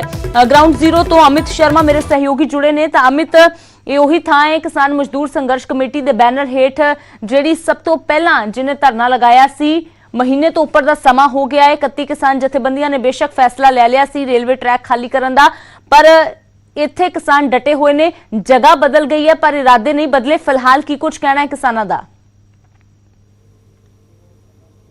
ਜੀ ਬਿਲਕੁਲ ਅਮਰਿਤ, ਇਸ ਵਾਰੀ ਕਿਸਾਨਾਂ ਦੇ ਇਰਾਦੇ ਕਾਫੀ ਸਖਤ ਨਜ਼ਰ ਆ ਰਹੇ ਨੇ ਜਿਸ ਦੇ ਤਹਿਤ ਅੱਜ 36ਵੇਂ ਦਿਨ 'ਚ ਧਰਨਾ ਜਿਹੜਾ ਪ੍ਰਵੇਸ਼ ਕਰ ਚੁੱਕਿਆ ਹੈ ਤੇ ਅੰਮ੍ਰਿਤਸਰ ਤੋਂ ਦਿੱਲੀ ਰੂਟ ਹੈ ਜਿਹੜਾ ਅੰਮ੍ਰਿਤਸਰ ਤੋਂ ਜਦੋਂ ਦਿੱਲੀ ਨਿਕਲਦੇ ਤੇ ਸਭ ਤੋਂ ਪਹਿਲਾਂ ਜੰਡਿਆਲਾ ਸਟੇਸ਼ਨ ਹੀ ਆਂਦਾ ਹੈ ਤੇ ਉਹ ਰੇਲਵੇ ਲਾਈਨ ਤੇ ਹੀ ਜਿਹੜੇ ਕਿਸਾਨ ਡਟੇ ਹੋਏ ਨੇ ਅਤੇ ਲੰਬੀ ਲੜਾਈ ਲੜਨ ਦੀ ਚਾਹ ਦੇ ਵਿੱਚ ਹੀ ਇੱਥੇ ਬੈਠੇ ਨੇ ਕਿਉਂਕਿ ਇਸ ਤੋਂ ਪਹਿਲਾਂ ਦੇਵੀਦਾਸਪੁਰਾ ਦੇ ਵਿੱਚ ਬੈਠੇ ਸੀ ਤੇ ਹੁਣ ਉਹਨਾਂ ਨੇ ਆਪਣਾ ਧਰਨਾ ਜ਼ਰੂਰ ਸ਼ਿਫਟ ਕੀਤਾ ਹੈ ਅਤੇ ਧਰਨੇ ਨੂੰ ਰੇਲਵੇ ਲਾਈਨ ਤੇ ਲੈ ਕੇ ਆਏ ਨੇ। ਕੁਝ ਕਿਸਾਨ ਆਗੂ ਵੀ ਸਾਡੇ ਨਾਲ ਮੌਜੂਦ ਹੈ, ਅਸੀਂ ਗੱਲ ਕਰਨ ਦੀ ਕੋਸ਼ਿਸ਼ ਕਰਾਂਗੇ ਕਿ ਆਖਿਰ ਲੰਬੀ ਲੜਾਈ ਇਸ ਵਾਰੀ ਲੰਬੀ ਲੜਾਈ ਤੁਸੀਂ ਲੜ ਰਹੇ ਹੋ ਸਰਕਾਰ ਦੇ ਖਿਲਾਫ, ਟ੍ਰੇਨਾਂ ਬੰਦ ਹੈ, ਲੋਕਾਂ ਨੂੰ ਵੀ ਕਾਫੀ ਮੁਸ਼ਕਿਲਾਂ ਦਾ ਸਾਹਮਣਾ ਕਰਨਾ ਪੈ ਰਿਹਾ, ਕੀ ਕਹਿਣਾ ਚਾਹੋਗੇ? ਕਿੰਨੀ ਲੰਬੀ ਲੜਾਈ ਹਲੇ ਤੁਹਾਡੀ ਹੋਰ ਚੱਲਣੀ ਹੈ? ਵੇਖੋ ਜੀ, ਸਾਨੂੰ ਲੜਾਈ ਲੜਨ ਵਾਸਤੇ ਕੇਂਦਰ ਸਰਕਾਰ ਨੇ ਇੰਨਾ ਮਜਬੂਰ ਕਰ ਦਿੱਤਾ ਕਿ ਸਾਡੇ ਕੋਲੋਂ ਕੋਈ ਚਾਰਾ ਨਹੀਂ ਰਹਿ ਗਿਆ ਕਿ ਸਾਨੂੰ ਕੋਈ ਸਰਕਾਰ ਜਿਹੜਾ ਇਹਦਾ ਬਦਲਵਾ ਫੈਸਲਾ ਦੇ ਦੇਵੇ। ਅਸੀਂ ਅੱਜ ਘਰ ਨੂੰ ਜਾਣ ਤਿਆਰ ਹਾਂ। ਬਹੁਤ ਸਾਰੇ ਸਾਡੇ ਘਰਾਂ ਦੇ ਵਿੱਚ ਕੰਮ ਕਾਰ ਆ। ਇਹ ਜੇ ਰੇਲ ਟਰੈਕ ਜਾਮ ਆ, ਪੂਰੇ ਭਾਰਤ ਦੇ ਵਿੱਚ ਅੰਦੋਲਨ ਫੈਲਦਾ ਜਾ ਰਿਹਾ ਤੇ ਇਹਦੇ ਵਾਸਤੇ ਕੇਂਦਰ ਸਰਕਾਰ ਜਿਹੜੀ ਆ ਜ਼ਿੰਮੇਵਾਰ ਆ। ਅਸੀਂ ਇਸ ਲੜਾਈ ਨੂੰ ਓਨਾ ਚਿਰ ਤੱਕ ਲੜਾਂਗੇ ਜਿੰਨਾ ਚਿਰ ਤੱਕ ਜਿਹੜੇ ਖੇਤੀ ਸੁਧਾਰਾਂ ਦੇ ਨਾਮ ਦੇ ਉੱਤੇ ਇਹਨਾਂ ਨੇ ਕਾਨੂੰਨ ਲੈਂਦੇ ਆ ਉਹਨਾਂ ਨੂੰ ਰੱਦ ਨਹੀਂ ਕਰ ਦਿੰਦੀ ਸਰਕਾਰ, ਉਦੋਂ ਤੱਕ ਲੜਾਈ ਲੜਾਂਗੇ। ਇਹ ਅੱਜ ਜਿਹੜੇ ਆ ਟਰੈਕ ਜਾਮ ਆ, ਇਹਦੇ ਕੱਲ ਨੂੰ ਕੋਈ ਬਦਲਵੇਂ ਰੂਪ ਵੀ ਹੋ ਸਕਦੇ ਆ। ਜਦੋਂ ਕਿਸਾਨਾਂ ਦਾ ਧਰਨਾ ਸ਼ੁਰੂ ਹੁੰਦਾ ਵਾ ਤਾਂ ਸਭ ਤੋਂ ਜ਼ਿਆਦਾ ਜਿਹੜੀ ਦਿੱਕਤਾਂ ਦਾ ਸਾਹਮਣਾ, ਮੁਸ਼ਕਲਾਂ ਆਮ ਲੋਕਾਂ ਦੇ ਅੱਗੇ ਆਂਦੀ ਹੈ ਕਿਉਂਕਿ ਰੇਲਵੇ ਟਰੈਕ ਜਾਮ ਹੈ। ਆਮ ਲੋਕਾਂ ਨੂੰ ਵੀ ਕਾਫੀ ਮੁਸ਼ਕਲਾਂ ਦਾ ਸਾਹਮਣਾ ਪਹਿਲੀ ਵਾਰੀ ਨਹੀਂ ਹੋਇਆ ਜਦੋਂ ਆਮ ਲੋਕਾਂ ਨੂੰ ਮੁਸ਼ਕਲਾਂ ਦਾ ਸਾਹਮਣਾ ਕਰਨਾ ਪਿਆ। ਹਮੇਸ਼ਾ ਕਿਸਾਨਾਂ ਕਰਕੇ ਕਾਫੀ ਮੁਸ਼ਕਲਾਂ ਦਾ ਸਾਹਮਣਾ ਕਰਨਾ ਪੈਂਦਾ। ਕਿਸਾਨਾਂ ਕਰਕੇ ਮੁਸ਼ਕਲਾਂ ਦਾ ਸਾਹਮਣਾ ਨਹੀਂ ਕਰਨਾ ਪੈਂਦਾ, ਸਮੇਂ ਦੀਆਂ ਸਰਕਾਰਾਂ ਕਰਕੇ ਲੋਕਾਂ ਨੂੰ ਮੁਸ਼ਕਲਾਂ ਦਾ ਸਾਹਮਣਾ ਕਰਨਾ ਪੈਂਦਾ। ਜੇ ਸਰਕਾਰਾਂ ਕੋਈ ਲੋਕਾਂ ਦੇ ਹੱਕ ਦੇ ਵਿੱਚ ਫੈਸਲਾ ਲੈ ਕੇ ਆਉਣ ਤੇ ਕਿਉਂ ਕਿਸਾਨ ਜਿਹੜੇ ਆ ਰੇਲਾਂ ਤੇ ਆਉਣ ਕੇ, ਕਿਸਾਨ ਵਿਹਲਾ ਥੋੜੀ ਆ, ਕਿਸਾਨ ਨੂੰ ਬਹੁਤ ਸਾਰੇ ਕੰਮ ਆ। ਦੇਸ਼ ਵਾਸੀਆਂ ਨੂੰ ਵੀ ਇਸ ਗੱਲ ਦਾ ਪਤਾ, ਸਮੁੱਚੇ ਭਾਰਤ ਦੇ ਲੋਕਾਂ ਨੂੰ ਪਤਾ ਕਿ ਜਿਹੜੀ ਕੇਂਦਰ ਸਰਕਾਰ ਕਾਨੂੰਨ ਵਿਵਸਥਾ ਬਣਾ ਰਹੀ ਆ ਉਹ ਆਉਣ ਵਾਲੇ ਸਮੇਂ ਵਿੱਚ ਬਹੁਤ ਜ਼ਿਆਦਾ ਖਤਰਨਾਕ ਆ। ਲੋਕਾਂ ਦੇ ਕਾਰੋਬਾਰ, ਇਕੱਲਾ ਕਿਸਾਨ ਨਹੀਂ ਇਸ ਅੰਦੋਲਨ ਦੇ ਵਿੱਚ ਸ਼ਾਮਲ, ਪੂਰੇ ਜਿਹੜੇ ਪੰਜਾਬ ਦੇ ਲੋਕ ਸ਼ਾਮਲ ਆ। ਅਮਿਤ, ਇਹਨਾਂ ਨੂੰ ਪੁੱਛੋ ਕਿ ਜੇਕਰ ਹੁਣ ਪੰਜਾਬ ਸਰਕਾਰ ਕਿਉਂਕਿ ਪਲੈਨਿੰਗ ਕਰ ਰਹੀ ਹੈ ਤੁਹਾਡੇ ਨਾਲ ਗੱਲਬਾਤ ਕਰਨ ਦੀ, ਮੁਲਾਕਾਤ ਜੇਕਰ ਕੀਤੀ ਜਾਂਦੀ ਹੈ ਜਿੱਥੇ ਜਿੱਥੇ ਕਿਸਾਨ ਡਟੇ ਨੇ, ਤਾਂ ਕਿਸਾਨਾਂ ਦਾ ਕੀ ਰੁਖ ਰਹਿਣ ਵਾਲਾ ਹੈ? ਕਿਉਂਕਿ ਇੱਕ ਪਾਸੇ ਹਾਈ ਕੋਰਟ ਤੋਂ ਵੀ ਫਟਕਾਰ ਲੱਗ ਰਹੀ ਹੈ ਪੰਜਾਬ ਸਰਕਾਰ ਨੂੰ ਕਿ ਅਜੇ ਤੱਕ ਰੇਲਵੇ ਟਰੈਕ ਖਾਲੀ ਕਿਉਂ ਨਹੀਂ ਹੋਏ, ਤਾਂ ਉਧਰ ਰੇਲਵੇ ਵੀ ਇਸੇ ਗੱਲ ਤੇ ਅੜਾ ਹੈ ਕਿ ਜਦੋਂ ਤੱਕ ਪੂਰੀ ਕਲੀਅਰੈਂਸ ਨਹੀਂ ਮਿਲਦੀ ਅਸੀਂ ਮਾਲ ਗੱਡੀਆਂ ਨਹੀਂ ਚਲਾਵਾਂਗੇ। ਪੰਜਾਬ 'ਚ ਹਨੇਰੇ ਦਾ ਸੰਕਟ ਵੀ ਮੰਡਰਾ ਰਿਹਾ ਹੈ। ਜੀ ਹਾਈ ਕੋਰਟ ਤੋਂ ਪੰਜਾਬ ਸਰਕਾਰ ਨੂੰ ਫਟਕਾਰ ਲੱਗੀ ਹੈ ਕਿ ਆਖਿਰ ਰੇਲਵੇ ਟਰੈਕ ਕਿਉਂ ਨਹੀਂ ਹਾਲੇ ਤੱਕ ਖਾਲੀ ਹੋਏ ਹੈ। ਕਿ ਅਗਰ ਪੰਜਾਬ ਸਰਕਾਰ ਗੱਲ ਕਰਦੀ ਤੇ ਤੁਹਾਡਾ ਰਵੱਈਆ ਕੀ ਰਹੇਗਾ? ਵੇਖੋ ਜੀ, ਸਾਡਾ ਰਵੱਈਆ ਤੇ ਬਿਲਕੁਲ ਸਾਫ਼ ਆ। ਅਸੀਂ ਜੋ 21 ਤਰੀਕ ਨੂੰ ਕਿਹਾ ਸੀਗਾ, ਅਸੀਂ 21 ਤਰੀਕ ਨੂੰ ਜੋ ਸਰਕਾਰ ਦੀ ਚਿੰਤਾ ਸੀਗੀ ਤੇ ਅਸੀਂ ਉਹਦੇ ਮੁਤਾਬਕ ਉਹਨਾਂ ਨੇ ਮਾਲ ਗੱਡੀਆਂ ਦਾ ਲਾਂਘਾ ਮੰਗਿਆ, ਜਥੇਬੰਦੀਆਂ ਨੇ ਮਾਲ ਗੱਡੀਆਂ ਨੂੰ ਲਾਂਘਾ ਦਿੱਤਾ ਆ। ਅੱਜ ਕੇਂਦਰ ਸਰਕਾਰ ਹੀ ਰੇਲ ਗੱਡੀਆਂ ਬੰਦ ਕਰਕੇ ਬੈਠੀ ਆ ਤੇ ਇਹ ਕਹਿ ਰਹੀ ਆ ਕਿ ਪਹਿਲਾਂ ਪੈਸੰਜਰ ਗੱਡੀਆਂ ਚਲਾਈਆਂ ਜਾਣ ਤੇ ਫਿਰ ਅਸੀਂ ਇਹ ਤੇ ਸਿੱਧੀ ਜਿਹੜੀ ਮੋਦੀ ਸਾਹਿਬ ਦੀ ਜਿਹੜੀ ਬਦਲੇ ਦੀ ਭਾਵਨਾ ਜਿਹੜੀ ਆ ਜੱਗ ਜ਼ਾਹਰ ਹੋ ਰਹੀ ਆ। ਸੋ ਮੋਦੀ ਸਰਕਾਰ ਨੂੰ ਜਿਹੜਾ ਵਾ ਬਦਲੇ ਦੀ ਭਾਵਨਾ ਨਹੀਂ ਰੱਖਣੀ ਚਾਹੀਦੀ। ਪੰਜਾਬ ਜਿਹੜਾ ਵਾ ਬਹੁਤ ਵੱਡਾ ਯੋਗਦਾਨ ਪਾਉਂਦਾ ਵਾ ਕੇਂਦਰੀ ਪੂਲ ਦੇ ਵਿੱਚ ਅਨਾਜ ਦਾ, ਤੇ ਤਾਂ ਜਾ ਕੇ ਅਨਾਜ ਜਿਹੜਾ ਵਾ ਲੋਕਾਂ ਤੱਕ ਪਹੁੰਚਦਾ, ਲੋਕਾਂ ਦਾ ਢਿੱਡ ਭਰਨ ਵਾਲੀਆਂ ਚੀਜ਼ਾਂ ਪੰਜਾਬ ਪੈਦਾ ਕਰਦਾ ਵਾ। ਸੋ ਇਸ ਕਰਕੇ ਕੇਂਦਰ ਸਰਕਾਰ ਨੂੰ ਕੋਈ ਲੋਕਾਂ ਦੇ ਸਿਹਤ ਜਿਹੜਾ ਲੋਕਾਂ ਵਾਸਤੇ ਜਿਹੜਾ ਜਾਇਜ਼ ਫੈਸਲਾ ਉਹ ਲੈਣਾ ਚਾਹੀਦਾ। ਅਗਰ ਜਲਦੀ ਹੀ ਟਰੈਕ ਖਾਲੀ ਨਾ ਕੀਤੇ ਗਏ ਤੇ ਪੰਜਾਬ 'ਚ ਹਨੇਰਾ ਵੀ ਛਾ ਸਕਦਾ ਹੈ, ਕਿ ਉਹਦੇ ਬਾਰੇ ਕੀ ਕਹੋਗੇ? ਵੇਖੋ ਜੀ, ਕੋਈ ਇਦਾਂ ਦੀ ਸਥਿਤੀ ਨਹੀਂ ਹੈ। ਇਹ ਪੰਜਾਬ ਸਰਕਾਰ ਕਹਿ ਰਹੀ ਆ ਕਿ ਇੱਥੇ ਜਿਹੜਾ ਮਤਲਬ ਕਿ ਹਨੇਰਾ ਛਾ ਸਕਦਾ ਵਾ, ਤੇ ਜਦੋਂ ਪਾਵਰਕਾਮ ਦੇ ਉੱਚ ਅਧਿਕਾਰੀਆਂ ਨਾਲ ਗੱਲ ਹੋਈ ਆ ਤੇ ਉਹ ਕਹਿ ਰਹੇ ਕਿ ਕੋਈ ਇਦਾਂ ਦਾ ਨਹੀਂ, ਸਾਡੇ ਕੋਲ ਜਿਹੜਾ ਸਭ ਕੁਝ ਵਾਧੂ ਆ। ਦੂਸਰਾ ਇਹਦੀ ਆਪਸ਼ਨ ਹੈਗੀ ਆ ਕਿ ਅਸੀਂ ਕੇਂਦਰੀ ਪੂਲ ਦੇ ਵਿੱਚੋਂ ਵੀ ਸਸਤੀ ਬਿਜਲੀ ਖਰੀਦ ਸਕਦੇ ਹਾਂ। ਅਸੀਂ ਪੰਜਾਬ ਦੇ ਵਿੱਚੋਂ 10 ਰੁਪਏ ਜਿਹੜੀ ਯੂਨਿਟ ਬਿਜਲੀ ਖਰੀਦ ਰਹੇ ਆ ਤੇ ਸਾਨੂੰ ਕੇਂਦਰੀ ਪੂਲ ਦੇ ਵਿੱਚੋਂ ਵੀ ਜਿਹੜੀ ਆ ਬਿਜਲੀ ਮਿਲ ਸਕਦੀ ਆ। ਅਸੀਂ ਸਸਤੇ ਰੇਟ ਤੇ 3 ਰੁਪਏ ਯੂਨਿਟ ਦੇ ਹਿਸਾਬ ਨਾਲ ਬਿਜਲੀ ਖਰੀਦ ਸਕਦੇ ਆ। ਸੋ ਆਪਸ਼ਨਾਂ ਹੈ। ਇਹ ਜਿਹੜੀਆਂ ਸਰਕਾਰਾਂ ਦੀਆਂ ਚਿੰਤਾ ਵਾ, ਲੋਕਾਂ ਨੂੰ ਪਤਾ ਵਾ ਕਿ ਸਰਕਾਰ ਜਿਹੜੀ ਆ ਇਹ ਕਿਸਾਨਾਂ ਦੇ ਅੰਦੋਲਨ ਨੂੰ ਢਾਲ ਲਾਉਣ ਵਾਸਤੇ ਇੱਕ ਸਵਾਲ ਇਹਨਾਂ ਨੂੰ ਪੁੱਛੋ ਕਿ ਲੱਗਦਾ ਹੈ ਕਿ ਹੁਣ ਕੇਂਦਰ ਵੀ ਪੂਰੀ ਤਰ੍ਹਾਂ ਸਿੱਧੇ ਤੌਰ ਤੇ ਸਿੱਧਾ ਹੁੰਦਾ ਨਜ਼ਰ ਆ ਰਿਹਾ ਹੈ, ਕਿਉਂਕਿ ਹੁਣ ਜੋ ਰੇਲਵੇ ਪਹਿਲਾਂ ਬੰਦ ਕਰ ਦਿੱਤੀਆਂ ਗਈਆਂ, ਉਸ ਤੋਂ ਬਾਅਦ ਹੁਣ ਆਰਡੀਐਫ ਜੋ ਦਿਹਾਤੀ ਵਿਕਾਸ ਫੰਡ ਹੈ ਉਸ ਤੇ ਵੀ ਰੋਕ ਲਗਾ ਦਿੱਤੀ ਹੈ। ਜੀ ਤੁਹਾਨੂੰ ਲੱਗਦਾ ਕਿ ਕਿਸਾਨ ਜਿਹੜਾ ਰੇਲਵੇ ਜਿਹੜਾ ਕੇਂਦਰ ਹੈ ਇਸ ਮੁੱਦੇ 'ਚ ਹੁਣ ਸਿੱਧਾ ਹੁੰਦਾ ਨਜ਼ਰ ਆ ਰਿਹਾ ਹੈ, ਕਿਉਂਕਿ ਜਿਹੜੇ ਫੰਡ ਹੈ ਉਸ ਤੇ ਵੀ ਰੋਕ ਲਗਾ ਦਿੱਤੀ ਗਈ, ਇਸ ਤੋਂ ਪਹਿਲਾਂ ਮਾਲ ਗੱਡੀਆਂ ਵੀ ਬੰਦ ਕਰ ਦਿੱਤੀਆਂ ਗਈਆਂ? ਵੇਖੋ ਜੀ, ਕੁਝ ਵੀ ਸਾਨੂੰ ਸਿੱਧਾ ਹੁੰਦਾ ਦਿਖਾਈ ਨਹੀਂ ਦੇ ਰਿਹਾ ਕਿ ਭਾਜਪਾ ਸਰਕਾਰ ਦਾ ਮੰਤਰੀ ਮੰਡਲ ਜਿਵੇਂ ਦੀ ਬਿਆਨਬਾਜ਼ੀ ਕਰ ਰਿਹਾ ਵਾ, ਉਹ ਦੇਸ਼ ਨੂੰ ਅੱਗ ਲਾਉਣ ਵਾਲੀ ਬਿਆਨਬਾਜ਼ੀ ਕਰ ਰਿਹਾ ਵਾ। ਕੋਈ ਮਤਲਬ ਇਹ ਨਹੀਂ ਕਿ ਲੋਕਾਂ ਦੇ ਹੱਕ 'ਚ ਕੋਈ ਫੈਸਲਾ ਲੈ ਕੇ ਕੋਈ ਸਿੱਧੇ ਰਸਤੇ ਤੇ ਆਉਣ ਵਾਲੀ ਗੱਲ ਆ, ਉਹ ਸਾਨੂੰ ਅਜੇ ਦਿਖਾਈ ਨਹੀਂ ਦਿੰਦੀ। ਪੂਰੇ ਜਿਹੜੇ ਉਹਨਾਂ ਦਾ ਮੋਦੀ ਸਰਕਾਰ ਦਾ ਸ਼ੁਰੂ ਤੋਂ ਹੀ ਇਹ ਰਿਹਾ, ਜਦੋਂ ਤੋਂ ਸੱਤਾ ਦੇ ਵਿੱਚ ਆਏ ਤੇ ਉਹਨਾਂ ਦਾ ਫਿਰਕੂ ਪੱਤਾ ਖੇਡਣਾ ਏਜੰਡਾ ਰਿਹਾ। ਸੋ ਕਿਸਾਨੀ ਉਹਨਾਂ ਦੇ ਜਿਹੜੀ ਆ ਏਜੰਡੇ 'ਚ ਹੀ ਹੈ ਨਹੀਂ ਗੀ ਵੀ ਕਿਸਾਨੀ ਦੇ ਹੱਕ 'ਚ, ਮਜ਼ਦੂਰਾਂ ਦੇ ਹੱਕ 'ਚ ਕੋਈ ਫੈਸਲਾ ਲੈਣਗੇ। ਇਹ ਲੋਕਾਂ ਦੀਆਂ ਧਾਰਮਿਕ ਭਾਵਨਾਵਾਂ ਭੜਕਾ ਕੇ ਜਿਹੜਾ ਵਾ ਆਪਣਾ ਜਿਹੜਾ ਉਹ ਵੋਟ ਬੈਂਕ ਪੱਕਾ ਕਰਨ ਦੇ ਵਿੱਚ ਲੱਗੇ ਹੋਏ ਆ। ਸੋ ਉਹਨਾਂ ਨੂੰ ਲੋਕਾਂ ਦੇ ਸਰੋਕਾਰਾਂ ਨਾਲ, ਲੋਕਾਂ ਦੇ ਕਾਰੋਬਾਰ ਨਾਲ ਕੋਈ ਨਹੀਂ, ਉਹਨਾਂ ਦਾ ਸਿੱਧਾ ਤੇ ਸਿੱਧਾ ਫੈਸਲਾ ਜਿਹੜਾ ਵਾ ਪੂੰਜੀਪਤੀਆਂ ਦੇ ਹੱਕ 'ਚ ਹੀ ਉਹ ਆਉਣ ਵਾਲੇ ਸਮੇਂ 'ਚ ਜਿਹੜੀ ਲੜਾਈ ਤੁਹਾਡੀ ਪਿਛਲੇ 36ਵੇਂ ਦਿਨ 'ਚ ਹੁਣ ਪ੍ਰਵੇਸ਼ ਕਰ ਚੁੱਕੀ ਹੈ, ਰੇਲਵੇ ਟਰੈਕ ਜਾਮ ਹੈ, ਆਉਣ ਵਾਲੇ ਦਿਨਾਂ 'ਚ ਕਿਹੋ ਜਿਹਾ ਰੁਖ ਅਪਣਾਓਗੇ, ਕੀ ਰੂਪਰੇਖਾ ਤਿਆਰ ਕਰੋਗੇ? ਵੇਖੋ ਜੀ, ਸਾਡਾ ਜਿਹੜਾ ਕੱਲ ਸੂਬਾ ਕੋਰ ਕਮੇਟੀ ਦੀ ਮੀਟਿੰਗ ਹੋਈ ਆ, ਉਹਦੇ ਵਿੱਚ ਜਿਹੜਾ ਫੈਸਲਾ ਹੋਇਆ, ਇਸ ਰੇਲ ਰੋਕੋ ਅੰਦੋਲਨ ਨੂੰ ਅਸੀਂ 6 ਤਰੀਕ ਤੱਕ ਜਿਹੜਾ ਹੋਰ ਵਧਾਇਆ ਵਾ। ਤੇ ਜਿਵੇਂ 250 ਯੂਨੀਅਨ ਨੇ ਕਾਲ ਦਿੱਤੀ ਆ ਦਿੱਲੀ ਦੇ ਵਿੱਚ ਮੀਟਿੰਗ ਕਰਕੇ, ਤੇ ਅਸੀਂ ਉਹਦਾ ਜਿਹੜਾ ਪੂਰਾ ਜਿਹੜਾ ਪੁਰਅਮਨ ਸ਼ਾਂਤੀ ਦੇ ਨਾਲ ਜਿਹੜਾ ਸਮਰਥਨ ਕਰਾਂਗੇ। ਤੇ 5 ਨਵੰਬਰ ਨੂੰ ਜਿਹੜਾ ਚੱਕਾ ਜਾਮ ਕਰਨਾ ਵਾ 4 ਘੰਟੇ 12 ਵਜੇ ਤੋਂ ਲੈ ਕੇ 4 ਵਜੇ ਤੱਕ, ਉਹਦੇ ਵਿੱਚ ਅਸੀਂ ਜਿਹੜੀ ਸ਼ਮੂਲੀਅਤ ਕਰਾਂਗੇ ਤੇ ਪੂਰੇ ਪੰਜਾਬ ਦੇ ਵਿੱਚ ਜਿਹੜਾ ਇਹ ਚੱਕਾ ਜਾਮ ਕੀਤਾ ਜਾਊਗਾ। ਬਿਲਕੁਲ ਅਮਿਤ, ਇੱਕ ਲੰਬੀ ਲੜਾਈ ਇਸ ਵਾਰੀ ਕਿਸਾਨ ਲੜਨ ਦੇ ਮੋਰਚਾ 5 ਤਰੀਕ ਨੂੰ ਚੱਕਾ ਜਾਮ ਕੀਤਾ ਜਾਏਗਾ ਅਤੇ 6 ਤਰੀਕ ਨੂੰ ਜਿਹੜਾ ਰੇਲ ਲੋਕੋ ਅੰਦੋਲਨ ਨੂੰ ਵਧਾ ਦਿੱਤਾ ਗਿਆ ਅਤੇ ਰੇਲਾਂ ਦੇ ਉੱਪਰ ਇਵੇਂ ਹੀ ਧਰਨੇ ਲੱਗੇ ਰਹਿਣਗੇ ਅਗਰ ਜਿਹੜਾ ਖੇਤੀ ਆਰਡੀਨੈਂਸ ਨੂੰ ਜਲਦੀ ਹੀ ਰੱਦ ਨਾ ਕੀਤਾ ਗਿਆ। ਜੀ ਅੰਮ੍ਰਿਤ। ਬਿਲਕੁਲ ਅਮਿਤ, ਤਾਂ ਕਿਸਾਨ ਪੂਰੀ ਤਰ੍ਹਾਂ ਜਿਹੜੀ ਆਪਣੀ ਲੜਾਈ ਜਾਰੀ ਰੱਖਣ ਦੇ ਮੂਡ ਦੇ ਵਿੱਚ ਨੇ। ਸ਼ੁਕਰੀਆ ਅਮਿਤ ਫਿਲਹਾਲ ਇਹਨਾਂ ਕਿਸਾਨਾਂ ਦੇ ਨਾਲ ਗੱਲਬਾਤ ਕਰਨ ਦੇ ਲਈ। ਤਾਂ ਜੰਡਿਆਲਾ ਗੁਰੂ ਦੇ ਵਿੱਚ ਕਿਸਾਨਾਂ ਦਾ ਧਰਨਾ 36ਵੇਂ ਦਿਨ ਦੇ ਵਿੱਚ ਪ੍ਰਵੇਸ਼ ਕਰ ਗਿਆ ਤੇ ਅਜੇ ਵੀ ਲਗਾਤਾਰ ਇਹ ਧਰਨਾ ਜਾਰੀ ਹੈ। ਤੇ ਉਧਰ ਪੰਜਾਬ ਸਰਕਾਰ ਦੀ ਭਾਰਤੀ ਕਿਸਾਨ ਯੂਨੀਅਨ ਉਗਰਾਹਾਂ ਦੇ ਨਾਲ ਮੁਲਾਕਾਤ ਜਿਹੜੀ ਹੈ ਉਹ ਹੋਣ ਜਾ ਰਹੀ ਹੈ। 3 ਮੈਂਬਰੀ ਕਮੇਟੀ ਨੇ BKU ਉਗਰਾਹਾਂ ਨੂੰ ਸੱਦਿਆ ਹੈ ਮੁਲਾਕਾਤ ਦੇ ਲਈ। ਜਥੇਬੰਦੀ ਦਾ 5 ਮੈਂਬਰੀ ਵਫਦ ਮੁਲਾਕਾਤ ਕਰੇਗਾ ਸਰਕਾਰ ਦੇ ਆਗੂਆਂ ਦੇ ਨਾਲ। ਉਗਰਾਹਾਂ ਦੇ ਬੈਨਰ ਹੇਠ ਦੱਸ ਦਈਏ ਕਿ ਅਜੇ ਵੀ ਕਈ ਥਾਵਾਂ ਤੇ ਧਰਨੇ ਜਾਰੀ ਨੇ। ਯੂਨੀਅਨ ਨੇ ਨਿੱਜੀ ਪਲਾਂਟ ਦੀਆਂ ਮਾਲ ਗੱਡੀਆਂ ਨੂੰ ਵੀ ਰੋਕਿਆ ਸੀ, ਇਹ ਕਹਿ ਕੇ ਕਿ ਸਿਰਫ ਸਰਕਾਰੀ ਪਲਾਂਟ ਦੇ ਵਿੱਚ ਹੀ ਗੱਡੀਆਂ ਨੂੰ ਜਾਣ ਦੀ ਇਜਾਜ਼ਤ ਦਿੱਤੀ ਗਈ ਹੈ। ਤਾਂ ਇਸ ਸਭ ਦੇ ਵਿਚਾਲੇ ਇੱਕ ਵੱਡੀ ਜਿਹੜੀ ਮੁਸੀਬਤ ਸਰਕਾਰ ਦੇ ਲਈ ਜ਼ਰੂਰ ਬਣੀ ਹੋਈ ਸੀ, ਕਿਉਂਕਿ ਹੁਣ ਹਾਈ ਕੋਰਟ ਤੋਂ ਵੀ ਫਟਕਾਰ ਲੱਗੀ ਹੈ ਕਿ ਆਖਿਰਕਾਰ ਰੇਲਵੇ ਟਰੈਕ ਖਾਲੀ ਕਿਉਂ ਨਹੀਂ ਕਰਵਾਏ ਜਾ ਰਹੇ। ਤਾਂ ਅਜਿਹੇ 'ਚ ਸਰਕਾਰ ਹੁਣ ਇੱਕ ਜਥੇਬੰਦੀ ਦੇ ਵੱਲ ਰੁਖ ਕਰਨਾ ਸ਼ੁਰੂ ਹੋ ਗਈ ਹੈ। ਜਿਸ ਜਥੇਬੰਦੀ ਦੇ ਵੱਲੋਂ ਅੱਗੇ ਹੋ ਕੇ ਮੋਰਚਾ ਖੋਲਿਆ ਗਿਆ ਹੈ ਉਸ ਦੇ ਨਾਲ ਮੁਲਾਕਾਤ ਜਿਹੜੀ ਉਹ ਕੀਤੀ ਜਾਵੇਗੀ। ਅਰਸ਼ਦੀਪ ਅਰਸ਼ੀ ਮੇਰੇ ਸਹਿਯੋਗੀ ਜ਼ਿਆਦਾ ਜਾਣਕਾਰੀ ਲਈ ਜੁੜੇ ਨੇ। ਤਾਂ ਅਰਸ਼ਦੀਪ, ਪਿਛਲੇ ਦਿਨੀ ਉਗਰਾਹਾਂ ਜਥੇਬੰਦੀ ਨੂੰ ਲੈ ਕੇ ਆਪਣੀਆਂ ਹੀ ਜਥੇਬੰਦੀਆਂ ਜਿਹੜੀਆਂ ਹੋਰ ਨੇ ਉਹ ਸਵਾਲ ਵੀ ਖੜੇ ਕਰਦੀਆਂ ਨਜ਼ਰ ਆਈਆਂ ਕਿ ਅਸੀਂ ਤਾਂ ਰੇਲਵੇ ਟਰੈਕ ਖਾਲੀ ਕਰ ਦਿੱਤੇ ਨੇ, ਪਰ ਉਗਰਾਹਾਂ ਜਥੇਬੰਦੀ ਦੇ ਕਾਰਨ ਹੀ ਅਜਿਹੇ ਹਾਲਾਤ ਬਣੇ ਨੇ ਕਿ ਰੇਲਵੇ ਨੂੰ ਇਹਨਾਂ ਸਖਤ ਫੈਸਲਾ ਲੈਣਾ ਪਿਆ ਹੈ।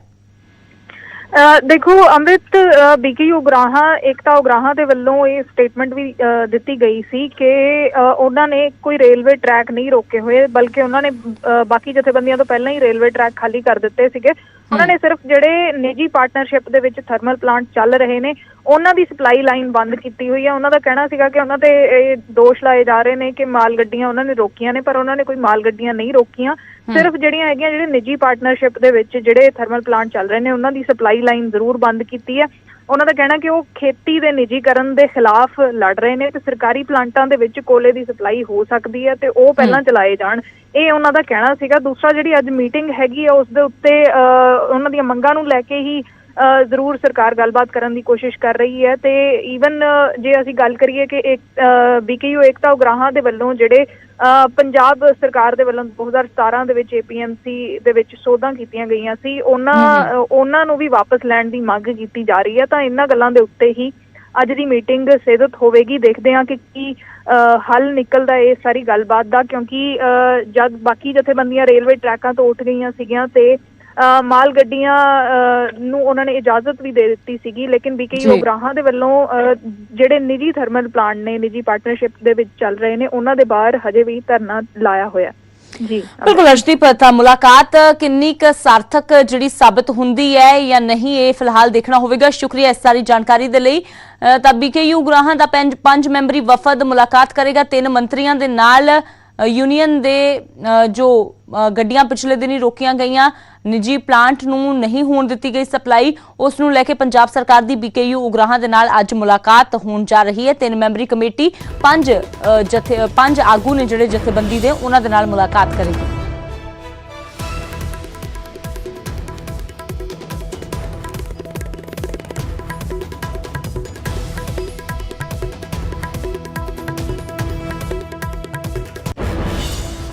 ਤਾਂ ਮਾਲ ਗੱਡੀਆਂ ਤੇ ਬ੍ਰੇਕ ਲੱਗੀ ਹੋਈ ਹੈ। ਇਸ ਸਭ ਦੇ ਵਿਚਾਲੇ ਇੱਕ ਵਾਰ ਫਿਰ ਤੋਂ ਖਤਰਾ ਜਿਹੜਾ ਹੈ ਉਹ ਮੰਡਰਾਉਣਾ ਜ਼ਿਆਦਾ ਸ਼ੁਰੂ ਹੋ ਗਿਆ ਹੈ। ਹਨੇਰੇ ਦਾ ਸੰਕਟ, ਹਨੇਰੇ ਵੱਲ ਵੱਧ ਰਿਹਾ ਹੈ ਪੰਜਾਬ। PSPCL ਦੇ CMD ਵੇਣੂ ਪ੍ਰਸਾਦ ਨੇ ਬਿਆਨ ਦਿੱਤਾ ਹੈ ਕਿ ਪੰਜਾਬ ਦੀ ਸਥਿਤੀ ਕੋਈ ਬਹੁਤ ਜ਼ਿਆਦਾ ਚੰਗੀ ਨਹੀਂ ਹੈ। ਪੰਜਾਬ ਦੇ ਕੋਲ 2 ਤੋਂ 4 ਦਿਨ ਦਾ ਹੀ ਕੋਲਾ ਬਚਿਆ ਹੈ। ਉਹਨਾਂ ਕਿਹਾ ਕੇਂਦਰੀ ਗ੍ਰਿਡ ਤੋਂ ਅਸੀਂ ਬਿਜਲੀ ਖਰੀਦ ਰਹੇ ਹਾਂ, ਸੋਲਰ ਤੋਂ ਪਣ ਬਿਜਲੀ ਦੀ ਵਰਤੋਂ ਕਰ ਰਹੇ ਹਾਂ, ਰੋਜ਼ਾਨਾ 6000 ਮੈਗਾਵਾਟ ਬਿਜਲੀ ਦੀ ਜ਼ਰੂਰਤ ਹੈ। ਸਾਡੇ ਕੋਲ ਇਸ ਵੇਲੇ 5000 ਮੈਗਾਵਾਟ ਬਿਜਲੀ ਹੈ। ਸਾਫ਼ ਕੀਤਾ ਉਹਨਾਂ ਨੇ ਕਿ ਜੇਕਰ ਕੋਲੇ ਦੀ ਸਪਲਾਈ ਨਾ ਆਈ ਤਾਂ ਜੋ ਸਥਿਤੀ ਹੈ ਉਹ ਗੰਭੀਰ ਹੋ ਸਕਦੀ ਹੈ। ਪੰਜਾਬ ਹਨੇਰੇ ਦੇ ਆਗੋਸ਼ ਵਿੱਚ ਆ ਸਕਦਾ ਹੈ। ਤਾਂ ਇਸੇ ਨੂੰ ਲੈ ਕੇ ਹੁਣ ਜੋ ਸਰਕਾਰ ਹੈ ਉਸ ਦੀ ਵੀ ਕੋਸ਼ਿਸ਼ ਹੈ ਲਗਾਤਾਰ ਕਿ ਕਿਸਾਨਾਂ ਨੂੰ ਵੀ ਸਮਝਾਇਆ ਜਾਵੇ, ਰੇਲਵੇ ਦੇ ਨਾਲ ਵੀ ਗੱਲਬਾਤ ਕੀਤੀ ਜਾਵੇ। ਹਾਲਾਂਕਿ ਰੇਲਵੇ ਤਾਂ ਸਾਫ਼ ਇਹ ਗੱਲ ਕਹਿ ਰਹੀ ਹੈ ਕਿ ਪੂਰਨ ਤੌਰ ਤੇ ਕਲੀਅਰੈਂਸ ਮਿਲੇ, ਯਾਨੀ ਕਿ ਪੂਰੀ ਤਰ੍ਹਾਂ ਟਰੈਕ ਖਾਲੀ ਹੋਣ, ਰੇਲਵੇ ਦੇ ਮੁਲਾਜ਼ਮਾਂ ਦੀ ਸੁਰੱਖਿਆ ਨੂੰ ਯਕੀਨੀ ਬਣਾਇਆ ਜਾਵੇ ਤੇ ਅਸੀਂ ਮਾਲ ਗੱਡੀਆਂ ਚਲਾਵਾਂਗੇ।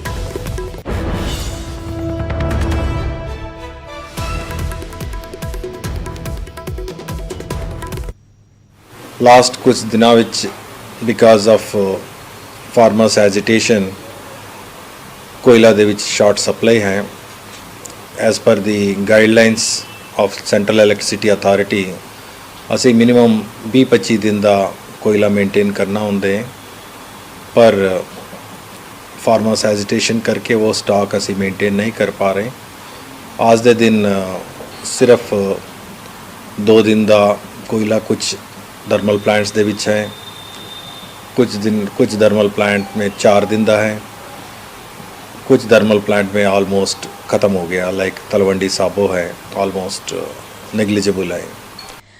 ਤਾਂ ਪੰਜਾਬ ਦੇ ਕੋਲ ਪੀਐਸਪੀਸੀਐਲ ਦੇ ਮੁਤਾਬਿਕ 2 ਤੋਂ 4 ਦਿਨ ਦਾ ਹੀ ਕੋਲਾ ਬਚਿਆ ਹੈ। ਉਸ ਤੋਂ ਬਾਅਦ ਜੋ ਸਥਿਤੀ ਹੈ ਉਹ ਕਾਫੀ ਜ਼ਿਆਦਾ ਚਿੰਤਾਜਨਕ ਬਣਦੀ ਹੋਈ ਨਜ਼ਰ ਆ ਰਹੀ ਹੈ। ਰਾਮਪੁਰਾ ਫੂਲ ਤੋਂ ਉਮੇਸ਼ ਸਿੰਗਲਾ ਮੇਰੇ ਸਹਿਯੋਗੀ ਜੁੜੇ ਨੇ। ਤਾਂ ਉਮੇਸ਼, ਮਾਲ ਗੱਡੀਆਂ ਤੇ ਬ੍ਰੇਕ ਲੱਗਣ ਤੋਂ ਬਾਅਦ ਸਭ ਤੋਂ ਵੱਡੀ ਚਿੰਤਾ ਜਿਹੜੀ ਇਸ ਵੇਲੇ ਉਹ ਇਹੀ ਬਣੀ ਹੋਈ ਹੈ ਪੰਜਾਬ ਦੇ ਵਿੱਚ ਬਿਜਲੀ ਸੰਕਟ ਦੀ, ਕਿ ਕਿਤੇ ਪੰਜਾਬ ਹਨੇਰੇ ਦੇ ਆਗੋਸ਼ 'ਚ ਨਾ ਆ ਜਾਵੇ। ਜੀ ਅਮਰਿਤ, ਮੈਂ ਇਸ time Guru Hargobind Singh thermal plant ਲਹਿਰਾ ਮੁਹੱਬਤ ਵਿੱਚ ਮੌਜੂਦ ਹਾਂ, ਜਿੱਥੇ 4.5 ਦਿਨ ਦਾ ਹੀ ਕੋਲਾ ਬਾਕੀ ਰਹਿ ਗਿਆ ਹੈ, ਕਿਉਂਕਿ ਮਾਲ ਗੱਡੀਆਂ ਬੰਦ ਹਨ ਤੇ ਕੋਲਾ ਬਿਲਕੁਲ ਵੀ ਨਹੀਂ ਆ ਰਿਹਾ। ਬਾਕੀ ਇਹ ਥਰਮਲ 15 ਸਤੰਬਰ ਤੋਂ ਬੰਦ ਪਿਆ ਹੈ, ਸਿਰਫ 2 ਦਿਨ ਹੀ ਚੱਲਿਆ ਸੀ। ਉਸ ਤੋਂ ਬਾਅਦ ਇੱਥੇ ਕੋਲਾ ਵੀ ਨਹੀਂ ਮੰਗਵਾਇਆ ਗਿਆ ਅਤੇ 4.5 ਦਿਨ ਦੇ ਕੋਲੇ ਨਾਲ ਸਿਰਫ ਜਿਹਦੇ 4 ਯੂਨਿਟ ਫੁੱਲ ਕਪੈਸਿਟੀ ਨਾਲ ਸਿਰਫ 2 ਦਿਨ ਹੀ ਚੱਲ ਸਕਦੇ ਨੇ। ਮੇਰੇ ਨਾਲ ਬਥੇਰੇ ਜਾਣਕਾਰੀ ਲਈ ਗੁਰਸੇਵਕ ਸਿੰਘ ਟੈਕਨੀਕਲ ਹੈੱਡ ਮੌਜੂਦ ਹਨ। ਆਪਾਂ ਇਹਨਾਂ ਨੂੰ ਪੁੱਛਦੇ ਹਾਂ ਕੋਲੇ ਦੀ ਸਥਿਤੀ ਕੀ ਹੈ। ਹਾਂਜੀ ਗੁਰਸੇਵਕ ਜੀ, ਕੀ ਕਹਿਣਾ ਚਾਹੋਗੇ ਤੁਸੀਂ ਜੋ ਕੋਲੇ ਦੀ ਸਥਿਤੀ ਇਸ ਦਾ? ਅੱਜ ਜਿਹੜਾ ਗੁਰੂ ਹਰਗੋਬਿੰਦ ਥਰਮਲ ਪਲਾਂਟ ਲਹਿਰਾ ਮੁਹੱਬਤ ਹੈ ਜੀ, ਇਹਦੇ ਵਿੱਚ 4.5 ਦਿਨ ਦਾ ਕੋਲਾ ਜਿਹੜਾ ਉਹ ਮੌਜੂਦ ਹੈ। ਜੇਕਰ ਅਸੀਂ ਇਸ ਨੂੰ 4 ਯੂਨਿਟਾਂ ਨੂੰ ਫੁੱਲ ਲੋਡ ਤੇ ਚਲਾਉਣੇ ਆ ਤਾਂ ਇਹ 4.5 ਦਿਨ ਚੱਲ ਸਕਦੇ ਆ, ਤੇ ਜੇਕਰ ਇਹਨਾਂ ਨੂੰ ਅੱਧੇ ਲੋਡ ਤੇ ਚਲਾਇਆ ਜਾਂਦਾ ਤਾਂ ਇਹ ਇਸ ਤੋਂ ਦੁੱਗਣੇ ਦਿਨ ਵੀ ਚੱਲ ਸਕਦੇ ਆ। ਤੇ ਕਿਉਂਕਿ ਵੈਸੇ ਹੁਣ ਫੁੱਲ ਲੋਡ ਤੇ ਚਲਾਉਣ ਦੀ ਇਹਨਾਂ ਨੂੰ ਹਜੇ ਇੰਨੀ ਜ਼ਰੂਰਤ ਨਹੀਂ ਹੈ, ਕਿਉਂਕਿ ਹੁਣ ਜਿਹੜੀ 5-6 ਹਜ਼ਾਰ ਮੈਗਾਵਾਟ ਦੀ ਜਿਹੜੀ ਜ਼ਰੂਰਤ ਹੈ ਸਾਨੂੰ ਬਿਜਲੀ ਦੀ, ਤੇ ਇਸ ਕਰਕੇ ਵੀ ਫੁੱਲ ਲੋਡ ਤੇ ਚਲਾਉਣ ਦੀ ਤਾਂ ਕੋਈ ਮਤਲਬ ਹੀ ਨਹੀਂ ਇਹਨਾਂ ਦਾ। ਫੁੱਲ ਲੋਡ ਤੇ ਤਾਂ ਸ਼ਾਇਦ ਉਦੋਂ ਵੀ ਨਹੀਂ ਕਦੇ ਅਸੀਂ ਚਲਾਏ ਹੋਣੇ ਜਦੋਂ ਪੈਦੀ ਸੀ, ਜਿਹੜਾ 3 ਮਹੀਨੇ ਸਾਨੂੰ ਬਿਜਲੀ ਦੀ ਪੂਰੀ ਜ਼ਰੂਰਤ ਹੁੰਦੀ ਹੈ। ਹੁਣ ਤਾਂ ਬਿਜਲੀ ਦੀ ਜ਼ਰੂਰਤ ਬਹੁਤ ਘੱਟ ਹੈਗੀ। ਕੇਂਦਰੀ ਪੂਲ ਤੋਂ ਤੁਸੀਂ ਕਿੰਨੀ ਬਿਜਲੀ ਖਰੀਦ ਸਕਦੇ ਹੋ? ਕੇਂਦਰੀ ਪੂਲ ਦੇ ਵਿੱਚੋਂ ਅਸੀਂ ਜਿਹੜੀ ਹੈਗੀ ਆ 6500 ਮੈਗਾਵਾਟ ਦੇ ਕਰੀਬ ਬਿਜਲੀ ਖਰੀਦ ਸਕਦੇ ਹੈਗੇ ਆ, ਤੇ ਉਹ ਸਾਨੂੰ ਸਸਤੀ ਵੀ ਪੈਂਦੀ ਹੈ। ਇਹ ਮੈਂ ਨਹੀਂ ਕਹਿੰਦਾ, ਇਹ ਸਾਡੀ ਜਿਹੜੀ ਮੈਨੇਜਮੈਂਟ ਹੈ ਉਹ ਵੀ ਇਹ ਗੱਲ ਦੱਸਦੀ ਹੈ। ਔਰ ਜਦੋਂ ਗੁਰੂ ਨਾਨਕ ਦੇਵ ਥਰਮਲ ਪਲਾਂਟ ਬਠਿੰਡਾ ਬੰਦ ਕੀਤਾ ਗਿਆ ਉਦੋਂ ਮਾਨਯੋਗ ਵਿੱਤ ਮੰਤਰੀ ਸਾਡੇ ਮਨਪ੍ਰੀਤ ਸਿੰਘ ਬਾਦਲ ਉਦੋਂ ਇਹ ਵੀ ਗੱਲ ਬਾਰੇ ਠੋਕ ਵਜਾ ਕੇ ਕਹਿੰਦੇ ਰਹੇ ਹੈ ਕਿ ਸਾਨੂੰ ਇਹ ਬਠਿੰਡਾ ਥਰਮਲ ਦੀ ਬਿਜਲੀ ਜਿਹੜੀ ਮਹਿੰਗੀ ਪੈਂਦੀ ਹੈ, ਤੇ ਸਾਨੂੰ ਜਿਹੜੀ ਕੇਂਦਰੀ ਪੂਲ ਦੇ ਵਿੱਚੋਂ ਬਿਜਲੀ ਜਿਹੜੀ ਹੈ ਉਹ 2 ਰੁਪਏ 70 ਪੈਸੇ ਜਾਂ ਮਤਲਬ ਇਸ ਤੋਂ ਵੀ ਘੱਟ ਜਿਹੜੀ ਸਾਨੂੰ ਮਿਲਦੀ ਹੈ। ਇਸ ਕਰਕੇ ਅਸੀਂ ਕੇਂਦਰੀ ਪੂਲ 'ਚੋਂ ਬਿਜਲੀ ਖਰੀਦਾਂਗੇ, ਤੇ ਹੁਣ ਅਸੀਂ ਅੱਜ ਦੇ ਟਾਈਮ ਦੇ ਵਿੱਚ ਖਰੀਦ ਵੀ ਰਹੇ ਹਾਂ। ਕੀ ਲੱਗਦਾ ਤੁਹਾਨੂੰ ਮੌਜੂਦਾ ਸਥਿਤੀ ਕੀ ਰਹਿਣ ਵਾਲੀ ਹੈ ਇਸ ਟਾਈਮ, ਜਿਸ ਤਰ੍ਹਾਂ ਸਰਕਾਰ ਵੱਲੋਂ ਕਿਹਾ ਜਾ ਰਿਹਾ ਕਿ ਬਲੈਕ ਆਊਟ ਹੋਣ ਜਾ ਰਿਹਾ ਹੈ? ਵੇਖੋ ਜੀ, ਬਲੈਕ ਆਊਟ ਹੋਣ ਵਾਲੀ ਤਾਂ ਕੋਈ ਐਦਾਂ ਦੀ ਗੱਲ ਨਹੀਂ ਹੈ, ਕਿਉਂਕਿ ਜਿੰਨੀ ਕੁ ਆਪਾਂ ਨੂੰ ਮਤਲਬ ਬਿਜਲੀ ਦੀ ਜ਼ਰੂਰਤ ਹੈ ਉਨੀ ਬਿਜਲੀ ਤਾਂ ਅਸੀਂ ਜਿਹੜੀ ਇਕੱਲੀ ਕੇਂਦਰੀ ਪੂਲ 'ਚ ਖਰੀਦ ਸਕਦੇ ਹਾਂ। ਜਿਹੜਾ ਸਾਡਾ ਕੌਮੀ ਗ੍ਰਿਡ ਹੈ ਉੱਥੋਂ ਅਸੀਂ ਖਰੀਦ ਸਕਦੇ ਹਾਂ। ਉਸ ਤੋਂ ਇਲਾਵਾ ਸਾਡੇ ਕੋਲੇ ਜਿਹੜੀ ਬਾਇਓਮਾਸ ਦੇ ਨਾਲ ਪ੍ਰਾਈਵੇਟ ਜਿਹੜੇ ਪਰਾਲੀ ਤੇ ਚੱਲਣ ਵਾਲੇ ਲੱਗੇ ਹੋਏ ਆ ਪ੍ਰੋਜੈਕਟ, ਉਸ ਤੋਂ ਇਲਾਵਾ ਪ੍ਰਾਈਵੇਟ ਸੂਰਜੀ ਊਰਜਾ ਦੇ ਲੱਗੇ ਹੋਏ ਆ, ਉਸ ਤੋਂ ਇਲਾਵਾ ਸਾਡੇ ਆਪਣੇ ਮਹਿਕਮੇ ਦੇ ਜਿਹੜੇ ਹੈਗੇ ਆ ਬਿਜਲੀ ਪ੍ਰੋਜੈਕਟ ਆ, ਜਿਹੜੇ ਪਾਣੀਆਂ ਤੋਂ ਬਿਜਲੀ ਅਸੀਂ ਪੈਦਾ ਕਰਦੇ ਆ, ਛੋਟੇ ਛੋਟੇ ਸਾਡੇ ਹਾਈਡਰ ਲੱਗੇ ਹੋਏ ਆ, ਉੱਥੋਂ 1400-1500 ਮੈਗਾਵਾਟ ਜਿਹੜੀ ਬਿਜਲੀ ਹੈ ਅਸੀਂ ਖਰੀਦ ਸਕਦੇ ਆ। ਅਮਰਿਤ, ਇਹਨਾਂ ਦਾ ਕਹਿਣਾ ਹੈ ਕਿ ਕੇਂਦਰੀ ਪੂਲ ਤੋਂ ਇਲਾਵਾ ਇਹ ਬਿਜਲੀ ਆਦਰ ਸੋਮਿਆਂ ਤੋਂ ਵੀ ਲੈ ਰਹੇ ਹਨ, ਇਸ ਲਈ ਬਲੈਕ ਆਊਟ ਹੋਣ ਦੇ ਚਾਂਸ ਘੱਟ ਨੇ। जी उमेश शुक्रिया फिलहाल इस सारी जानकारी ਦੇ ਲਈ। ਤਾਂ ਜੋ ਥਰਮਲ ਦੇ ਮੁਲਾਜ਼ਮ ਨੇ ਉਹ ਖੁਦ ਇਹ ਗੱਲ ਕਹਿ ਰਹੇ ਨੇ ਕਿ ਬਲੈਕਆਊਟ ਵਰਗੀ ਸਥਿਤੀ ਦੀਆਂ ਜੋ ਗੱਲਾਂ ਸਰਕਾਰ ਦੇ ਵੱਲੋਂ ਕਹੀਆਂ ਜਾ ਰਹੀਆਂ ਨੇ ਉਸ ਤਰ੍ਹਾਂ ਦੀ ਸਥਿਤੀ ਫਿਲਹਾਲ ਅਜੇ ਕੁਝ ਦਿਨਾਂ ਦੇ ਵਿੱਚ ਤਾਂ ਬਣਦੀ ਨਜ਼ਰ ਨਹੀਂ ਆ ਰਹੀ, ਕਿਉਂਕਿ ਜੇਕਰ ਅਜਿਹਾ ਸੰਕਟ ਵੱਡਾ ਕੋਈ ਬਿਜਲੀ ਦਾ ਪੈਦਾ ਹੁੰਦਾ ਹੈ ਤਾਂ ਫਿਰ ਸਿੱਧੇ ਤੌਰ ਤੇ ਕੇਂਦਰੀ ਪੂਲ ਤੋਂ ਬਿਜਲੀ ਲਈ ਜਾ ਸਕਦੀ ਹੈ। ਉਹੀ ਜ਼ਿਕਰ ਜੋ ਕਿਸਾਨਾਂ ਦੇ ਵੱਲੋਂ ਵੀ ਕੀਤਾ ਜਾ ਰਿਹਾ ਹੈ ਕਿ ਕੇਂਦਰੀ ਪੂਲ ਤੋਂ ਬਿਜਲੀ ਲਈ ਜਾ ਸਕਦੀ ਹੈ, ਜਿਹੜੀ ਕਿ ਸਸਤੀ ਵੀ ਪੈਂਦੀ ਹੈ। ਤਾਂ ਫਿਰ ਅਜਿਹੇ ਦੇ ਵਿੱਚ ਸਰਕਾਰ ਸਿਰਫ ਕਿਸਾਨਾਂ ਤੇ ਦਬਾਅ ਬਣਾਉਣ ਦੇ ਲਈ ਇਹ ਗੱਲ ਕਹਿ ਰਹੀ ਹੈ। ਇਸੇ ਦੇ ਤੌਰ ਤੇ ਕਿਸਾਨ ਕਹਿ ਰਹੇ ਨੇ ਕਿ ਅਜਿਹੀ ਕੋਈ ਵੀ ਗੱਲ ਨਹੀਂ ਹੈ ਕਿ ਬਿਜਲੀ ਦਾ ਸੰਕਟ ਪੈਦਾ ਹੋ ਜਾਵੇਗਾ ਜਾਂ ਫਿਰ ਪੰਜਾਬ ਦੇ ਵਿੱਚ ਹਨੇਰਾ ਛਾ ਜਾਵੇਗਾ। ਤਾਂ ਸਰਕਾਰ ਦਾ ਕਹਿਣਾ ਹੈ ਕਿ ਬਲੈਕਆਊਟ ਦਾ ਖਤਰਾ ਮੰਡਰਾ ਰਿਹਾ ਹੈ, ਪਰ ਨਾਲ-ਨਾਲ ਪੰਜਾਬ ਦੀ ਇੰਡਸਟਰੀ ਵੀ ਬੇਹਾਲ ਹੈ। ਮਾਲ ਗੱਡੀਆਂ ਬੰਦ ਹੋਣ ਕਾਰਨ ਇੰਪੋਰਟ ਐਕਸਪੋਰਟ ਪੂਰੀ ਤਰ੍ਹਾਂ ਠੱਪ ਹੈ ਤਾਂ ਹੁਣ ਤੱਕ ਸਨਅਤ ਨੂੰ ਕਰੀਬ 1500 ਕਰੋੜ ਦਾ ਘਾਟਾ ਪੈ ਚੁੱਕਾ ਹੈ। ਮੌਜੂਦ ਹੈਗੇ ਨੇ ਬਾਦਿਸ਼ ਜੰਦਲ ਜਿਹੜੇ ਕਿ ਇੰਡਸਟਰੀ ਦੇ ਪ੍ਰੈਜ਼ੀਡੈਂਟ ਵੀ ਹੈਗੇ ਨੇ ਆਲ ਇੰਡੀਆ, ਤੇ ਉਸ ਦੇ ਨਾਲ ਇੱਕ ਵਪਾਰੀ ਵੀ ਹੈਗੇ ਨੇ। ਉਹਨਾਂ ਨਾਲ ਅਸੀਂ ਗੱਲ ਕਰਦੇ ਹਾਂ। ਸਰ, ਇੰਡਸਟਰੀ ਨੂੰ ਕਿੰਨਾ ਕੁ ਨੁਕਸਾਨ ਹੋ ਰਿਹਾ ਇਸ ਰੇਲ ਰੋਕੋ ਅੰਦੋਲਨ ਦੇ ਨਾਲ? ਦੇਖੋ, ਪਿਛਲੇ 1 ਮਹੀਨੇ ਦੌਰਾਨ ਜੇ ਅਸੀਂ ਇੱਕ ਔਸਤਨ ਅੰਦਾਜ਼ਾ ਲਗਾਈਏ ਤਾਂ ਪੰਜਾਬ ਦੀ ਇੰਡਸਟਰੀ ਨੂੰ ਸ਼ਾਇਦ 5000 ਜਾਂ 6000 ਕਰੋੜ ਦੇ ਆਸ-ਪਾਸ ਦਾ ਨੁਕਸਾਨ ਜਿਹੜਾ ਹੈ ਉਹ ਹੋ ਚੁੱਕਿਆ ਹੈ। ਸਟੀਲ ਇੰਡਸਟਰੀ ਦੀ ਗੱਲ ਕਰੀਏ ਤਾਂ ਸਾਨੂੰ ਲਗਭਗ 3 ਲੱਖ ਟਨ ਮਾਲ ਜਿਹੜਾ ਮੇਨ ਪਲਾਂਟਸ ਦਾ ਜਿਹੜਾ ਪ੍ਰਾਈਮ ਸਟੀਲ ਜਿਹਨੂੰ ਅਸੀਂ ਕਹਿੰਦੇ ਆ ਉਹ ਆਂਦਾ ਸੀ ਇਹ ਟੋਟਲ ਰੇਲਵੇ ਦੇ ਥਰੂ। 2 ਲੱਖ ਟਨ ਜਿਹੜੀ ਸਕ੍ਰੈਪ ਸੀ, ਜਿਹੜੀ ਕਿ ਇੱਥੋਂ ਦੀ ਇੰਡਸਟਰੀ ਦੀ ਜਿਹੜੀ ਰਿਕੁਆਇਰਮੈਂਟ ਹੈ ਸਟੀਲ ਇੰਡਸਟਰੀ ਦੀ ਰॉ ਮਟੀਰੀਅਲ ਹੈ, ਉਹ ਕੰਟੇਨਰਸ ਦੇ ਥਰੂ ਇੰਪੋਰਟਡ ਸਕ੍ਰੈਪ ਆਉਂਦੀ ਸੀ। ਇਹ ਸਾਰਾ ਮਾਲ ਜਿਹੜਾ ਹੈ ਇਹ ਪਿੱਛੇ ਰੁਕ ਗਿਆ। ਅੱਜ ਪਲਾਂਟਾਂ ਨੇ ਸਾਨੂੰ ਕਹਿ ਦਿੱਤਾ ਕਿ ਜੇ ਤੁਹਾਨੂੰ ਸਟੀਲ ਚਾਹੀਦਾ ਤਾਂ ਤੁਸੀਂ ਫਰੀਦਾਬਾਦ ਤੋਂ ਆ ਕੇ ਆਪਣਾ ਸਟੀਲ ਲੈ ਜਾਓ। 2 ਤੋਂ 3 ਰੁਪਏ ਕਿਲੋ ਜਿਹੜਾ ਸਾਨੂੰ ਖਰਚਾ ਜ਼ਿਆਦਾ ਪੈ ਰਿਹਾ। ਇਸ ਕਰਕੇ ਇੰਡਸਟਰੀ ਜਿਹੜੀ ਹੈ ਬਹੁਤ ਬੜੀ ਟਰਬਲ ਦੇ ਵਿੱਚ ਹੈ ਇਸ ਰੇਲਵੇ ਦੀ ਜਿਹੜੀ ਐਕਟੀਵਿਟੀ ਚੱਲ ਰਹੀ ਹੈ ਉਹਦੇ ਕਾਰਨ। ਅੱਛਾ ਬਾਦਿਸ਼ ਜੀ, ਇੱਕ ਚੀਜ਼ ਹੋਰ, ਕਿੰਨੇ ਕੁ ਟਨ ਜਿਹੜਾ ਵਾ ਸਟੀਲ ਹੈ ਜਿਹੜਾ ਆਪਾਂ ਮਹੀਨੇ ਦੀ ਗੱਲ ਕੀਤੀ ਤੇ 1 ਮਹੀਨੇ 'ਚ ਕਿੰਨਾ ਕੁ ਆਂਦਾ ਵਾ ਔਰ ਕਿੰਨਾ ਕੁ ਉਹਦੇ ਨਾਲ ਸਕ੍ਰੈਪ ਆਂਦਾ ਔਰ ਇਸ ਦੇ ਨਾਲ ਇੰਡਸਟਰੀ ਕਿੰਨੀ ਕੁ ਗਰੋਥ ਕਰਦੀ ਸੀਗੀ ਔਰ ਹਾਲ ਦੀ ਫਿਲਹਾਲ ਜੇਕਰ ਹੁਣ ਅਸੀਂ ਗੱਲ ਕਰੀਏ ਤਾਂ ਇਸ ਵੇਲੇ ਕਿੰਨਾ ਡਾਊਨਫਾਲ ਜਾ ਰਹੀ ਹੈ?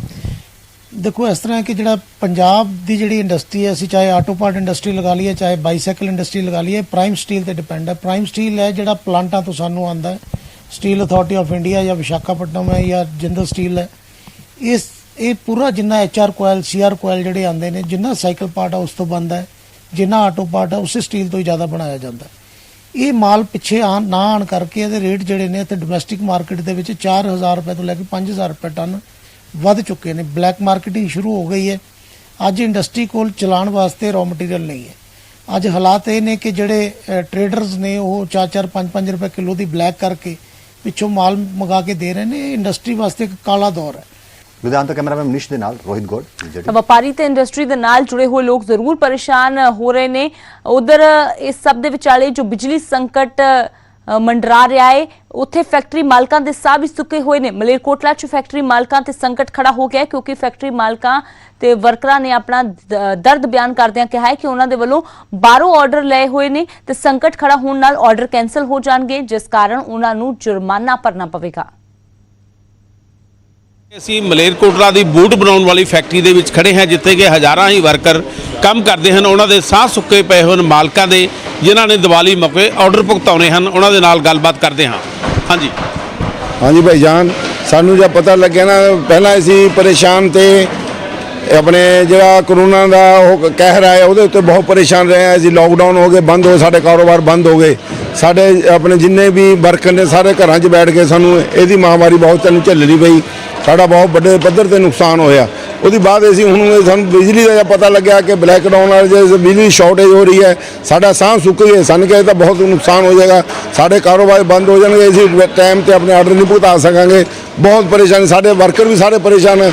ਮੇਰੇ ਕੋਲ 2-4 ਫੈਕਟਰੀਆਂ ਜਿਹੜੀਆਂ ਹੈਗੀਆਂ ਨੇ ਸ਼ੂਜ਼ ਦੀਆਂ, ਸਾਰੇ ਬੰਦ ਹੋਣ ਤੇ ਕੰਮ ਆ ਜਾਣਗੇ। ਅਸੀਂ ਇਸ ਚੀਜ਼ ਤੋਂ ਪਰੇਸ਼ਾਨ ਹੈ। ਤੁਹਾਨੂੰ ਪਤਾ ਹੀ ਹੈ ਕਿ ਲਾਕਡਾਊਨ ਦੇ ਚੱਕਰਾਂ ਦੇ ਵਿੱਚ ਤੁਹਾਨੂੰ ਪਤਾ ਹੈ ਕਿ ਕਿਸੇ ਵੀ ਤਰ੍ਹਾਂ ਦਾ ਕੋਈ ਸੋਰਸ ਨਹੀਂ ਬਣ ਸਕਿਆ ਤੇ ਅਸੀਂ ਬਸ ਸਾਡੀ ਪੰਜਾਬ ਸਰਕਾਰ ਨੂੰ ਇਹੀ ਦਰਖਾਸਤ ਹੈ ਕਿ ਕਿਉਂਕਿ ਇੱਕ ਇੰਡਸਟਰੀ ਇੱਕ ਅਜਿਹਾ ਮਕਸਦ ਹੈ ਜਿੱਥੇ ਹਰ ਮਜ਼ਦੂਰ ਭੈਣ ਭਾਈ ਜਿਹੜਾ ਆਪਣੇ ਕੰਮ ਕਰਨ ਦੇ ਚੱਕਰਾਂ ਦੇ ਵਿੱਚ ਆਪਣੀ ਰੋਜ਼ੀ ਰੋਟੀ ਕਮਾਉਂਦਾ ਹੈ, ਤਾਂ ਮੈਂ ਪੰਜਾਬ ਸਰਕਾਰ ਨੂੰ ਇਹੀ ਗੁਜ਼ਾਰਿਸ਼ ਕਰਾਂਗਾ ਕਿ ਅਗਰ ਮਜ਼ਦੂਰ ਭੈਣ ਭਾਈ ਅਗਰ ਇੰਡਸਟਰੀ ਦੇ ਨਾਲ ਜੁੜਦੇ ਨੇ ਤਾਂ ਉਹਨਾਂ ਨੂੰ ਇੰਡਸਟਰੀ ਮਾਲਕਾਂ ਦਾ ਵੀ ਥੋੜਾ ਧਿਆਨ 'ਚ ਰੱਖਣਾ ਚਾਹੀਦਾ। ਬਿਜਲੀ ਦਾ ਜਲਦ ਤੋਂ ਜਲਦ ਪ੍ਰਬੰਧ ਕੀਤਾ ਜਾਵੇ ਤੇ ਅਸੀਂ ਇਹੀ ਦਰਖਾਸਤ ਕਰਦੇ ਹਾਂ ਕਿ ਸਾਡੀ ਤਾਂ ਇਹੀ ਦਰਖਾਸਤ, ਅਸੀਂ ਬੜੇ ਪਰੇਸ਼ਾਨ ਹਾਂ ਜੀ ਤੇ ਕਈ ਵਾਰੀ ਬਿਜਲੀ ਦੇ ਜਿਹੜੇ ਕੱਟ ਲੱਗਦੇ ਨੇ ਤੇ ਅਸੀਂ ਇਹਨਾਂ ਦੇ ਬੜੇ ਪਰੇਸ਼ਾਨ, ਸਾਰੇ ਕੰਮ ਬੰਦ ਹੋ ਜਾਂਦੇ ਨੇ। ਕਈ ਵਾਰੀ ਤਾਂ ਸਾਨੂੰ ਸਾਡੇ ਦੇ ਵਰਕਰ ਜਿਹੜੇ ਨਿਰਾਸ਼ ਹੋ ਕੇ ਜਾਂਦੇ ਨੇ, ਤਾਂ ਅਸੀਂ ਸਿਰਫ ਇਹੀ ਦਰਖਾਸਤ ਕਰਾਂਗੇ।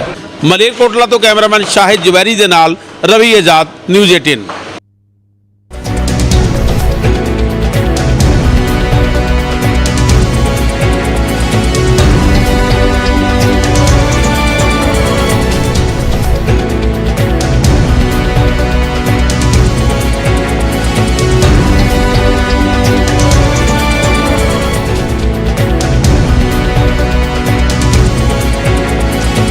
ਗੱਲ ਕਰਾਂਗੇ ਉਹਨਾਂ ਮਾਸੂਮਾਂ ਦੀ ਜਿਨ੍ਹਾਂ ਦੇ ਨਾਲ ਦਰਿੰਦਗੀ ਦੀਆਂ ਘਟਨਾਵਾਂ ਲਗਾਤਾਰ ਵੱਧ ਰਹੀਆਂ ਨੇ। ਪੰਜਾਬ 'ਚ ਬਲਾਤਕਾਰ ਦੀਆਂ ਘਟਨਾਵਾਂ ਰੁਕਣ ਦਾ ਨਾਮ ਨਹੀਂ ਲੈ ਰਹੀਆਂ।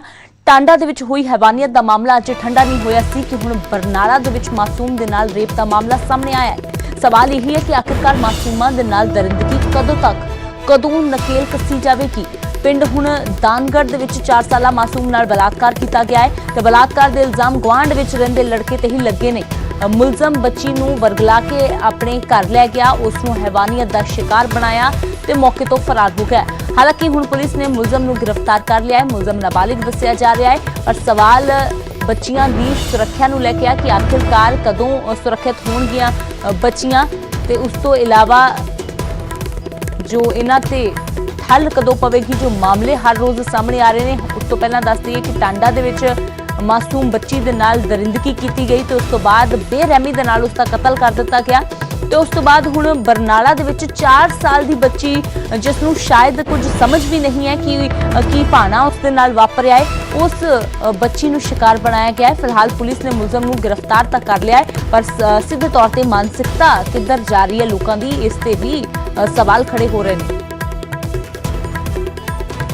4 ਸਾਲਾਂ ਦੀ ਬੱਚੀ ਦੇ ਨਾਲ ਰੇਪ ਹੋਇਆ ਹੈਗਾ, ਉਹਦੇ ਸੰਬੰਧ ਵਿੱਚ ਸਾਡੀ lady sub inspector Rajpal Kaur ਵੱਲੋਂ FIR number 156 under section 376B 6 POCSO act 25 SC act ਦਾ ਮੁਕੱਦਮਾ ਦਰਜ ਕੀਤਾ ਗਿਆ ਤੇ ਬੱਚੀ ਨੂੰ ਮੈਡੀਕਲ ਕਰਾਉਣ ਲਈ ਸਿਵਲ ਹਸਪਤਾਲ ਬਰਨਾਲੇ ਭੇਜ ਦਿੱਤਾ ਗਿਆ ਹੈਗਾ ਤੇ ਆਪਣਾ ਇਹਦੀ ਜਿਹੜਾ ਦੋਸ਼ੀ ਹੈਗਾ ਇਹਨੂੰ ਗ੍ਰਿਫਤਾਰ ਕਰਨ ਲਈ ਸਾਡੀਆਂ ਟੀਮਾਂ ਗਈਆਂ। ਬੜੇ ਸ਼ਾਰਟਲੀ ਇਹਨੂੰ ਅਸੀਂ ਅਰੈਸਟ ਕਰ। ਆਸ਼ੀਸ਼ ਮੇਰੇ ਸਹਿਯੋਗੀ ਜ਼ਿਆਦਾ ਜਾਣਕਾਰੀ ਲਈ ਜੁੜੇ ਨੇ। ਤਾਂ ਆਸ਼ੀਸ਼, ਅਜੇ ਟਾਂਡਾ ਦਾ ਮਾਮਲਾ ਠੰਡਾ ਨਹੀਂ ਪਿਆ ਸੀ ਕਿ ਹੁਣ ਇੱਕ ਹੋਰ ਇਨਸਾਨੀਅਤ ਨੂੰ ਸ਼ਰਮਸਾਰ ਕਰ ਦੇਣ ਵਾਲੀ ਘਟਨਾ ਬਰਨਾਲਾ ਤੋਂ ਸਾਹਮਣੇ ਆਈ ਹੈ। ਫਿਲਹਾਲ ਕੀ ਕੁਝ ਜਾਣਕਾਰੀ ਇਸ ਪੂਰੇ ਮਾਮਲੇ ਸੰਬੰਧੀ? ਜੀ ਅਮਰੀਤ, ਜਿਹੜੀ ਇਹ ਘਟਨਾ ਬਰਨਾਲਾ ਦੇ ਧਨੌਲਾ ਦੇ ਪਿੰਡ ਦਾਨਗੜ੍ਹ ਪਿੰਡ ਦੀ ਘਟਨਾ ਹੈ। ਇੱਥੇ 4 ਸਾਲ ਦੀ ਬੱਚੀ ਜਿਹੜੇ ਗੁਆਂਢ 'ਚ ਰਹਿੰਦੇ ਇੱਕ ਨੌਜਵਾਨ ਨੇ ਜੋ ਵੀ ਨਾਬਾਲਿਗ ਦੱਸਿਆ ਜਾਂਦਾ, ਪੁਲਿਸ ਦਾ ਦਾਅਵਾ ਹੈ, ਪੁਲਿਸ ਨੇ ਕਹਿਣਾ ਕਿ ਉਹਨੂੰ ਗ੍ਰਿਫਤਾਰ ਕਰ ਲਿਆ ਗਿਆ ਤੇ ਉਹਦੇ ਧਾਰਾ ਵੀ ਲਗਾਈਆਂ ਗਈਆਂ। ਪਰ ਹਾਲਾਂਕਿ ਇਸ ਨੂੰ ਲੈ ਕੇ ਇੱਕ ਚਿੰਤਾ ਦਾ ਵਿਸ਼ਾ ਜ਼ਰੂਰ ਬਣਿਆ ਕਿਉਂਕਿ ਲੜਕੀ ਨੂੰ ਕੱਲ੍ਹ ਹਸਪੀਟਲ ਲਿਆਂਦਾ ਗਿਆ ਸੀ, ਉਹਦਾ ਮੈਡੀਕਲ ਕਰਾਇਆ ਗਿਆ, ਲੜਕੀ ਹਸਪੀਟਲ ਦਾਖਲ ਹੈ।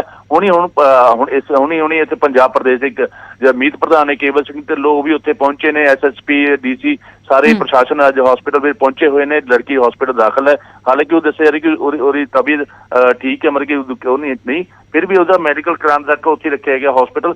ਤੇ ਇਸ ਦੀ ਚਿੰਤਾ ਦਾ ਵਿਸ਼ਾ ਜ਼ਰੂਰ ਬਣਿਆ ਕਿਉਂਕਿ ਛੋਟੀ 4 ਸਾਲ ਦੀ ਇੱਕ ਮਾਸੂਮ ਬੱਚੀ ਜਿਹਨੂੰ ਅਜੇ ਚੱਲਣਾ ਸਿੱਖਿਆ ਢੰਗ ਨਾਲ ਤੇ ਉਸ ਬੱਚੀ ਨਾਲ ਇਸ ਤਰ੍ਹਾਂ ਦੀ ਘਟਨਾ ਹੋਈ ਹੈ। ਪਰ ਹੁਣ ਇਹ ਵੀ ਦੇਖਣਾ ਹੈ ਕਿ ਪੁਲਿਸ ਆਉਣ ਵਾਲੇ ਸਮੇਂ ਜਿਹੜਾ ਲੜਕਾ ਗ੍ਰਿਫਤਾਰ ਤਾਂ ਕਰ ਲਿਆ ਪਰ ਉਹ ਨਾਬਾਲਿਗ ਦੱਸਿਆ ਜਾ ਰਿਹਾ ਕਿ ਪੁਲਿਸ ਉਹਤੇ ਜਿਵੇਂ ਲੋਕਾਂ ਨੇ ਮੰਗ ਹੈ ਕਿ ਸਖਤ ਤੋਂ ਸਖਤ ਕਾਰਵਾਈ ਕਰਕੇ ਉਹਤੇ ਜਲਦੀ ਸਜ਼ਾ ਦਿੱਤੀ ਜਾਵੇ। ਲੋਕ ਇਹ ਮੰਗ ਕਰ ਰਹੇ ਨੇ, ਹੁਣ ਦੇਖਣਾ ਹੋਊਗੀ ਪੁਲਿਸ। ਆਸ਼ੀਸ਼, ਇਹ ਲੜਕਾ ਜੋ ਦੱਸਿਆ ਜਾ ਰਿਹਾ ਨਾਬਾਲਿਗ ਹੈ ਤੇ ਲੜਕੀ ਨੂੰ ਘਰੋਂ ਲੈ ਗਿਆ ਤਾਂ ਕੀ ਪਰਿਵਾਰ ਵਾਲਿਆਂ ਦੇ ਸਾਹਮਣੇ ਜਾਂ ਫਿਰ ਚੋਰੀ ਦੇ ਨਾਲ ਉਹ ਬੱਚੀ ਨੂੰ ਘਰੋਂ ਬਾਹਰ ਵਰਗਲਾ ਕੇ ਲੈ ਗਿਆ?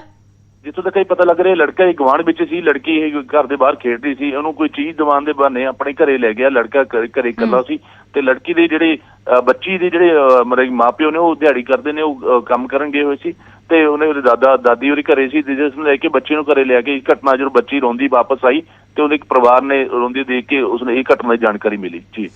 जी आशीष, शुक्रिया फिलहाल इस जानकारी दे लई। तां 2 तस्वीरां तुहानूं दिखा रहे हैं जो हालात बयान कर रही ने। सूबे दे विच मासूम सुरक्षित नहीं ने।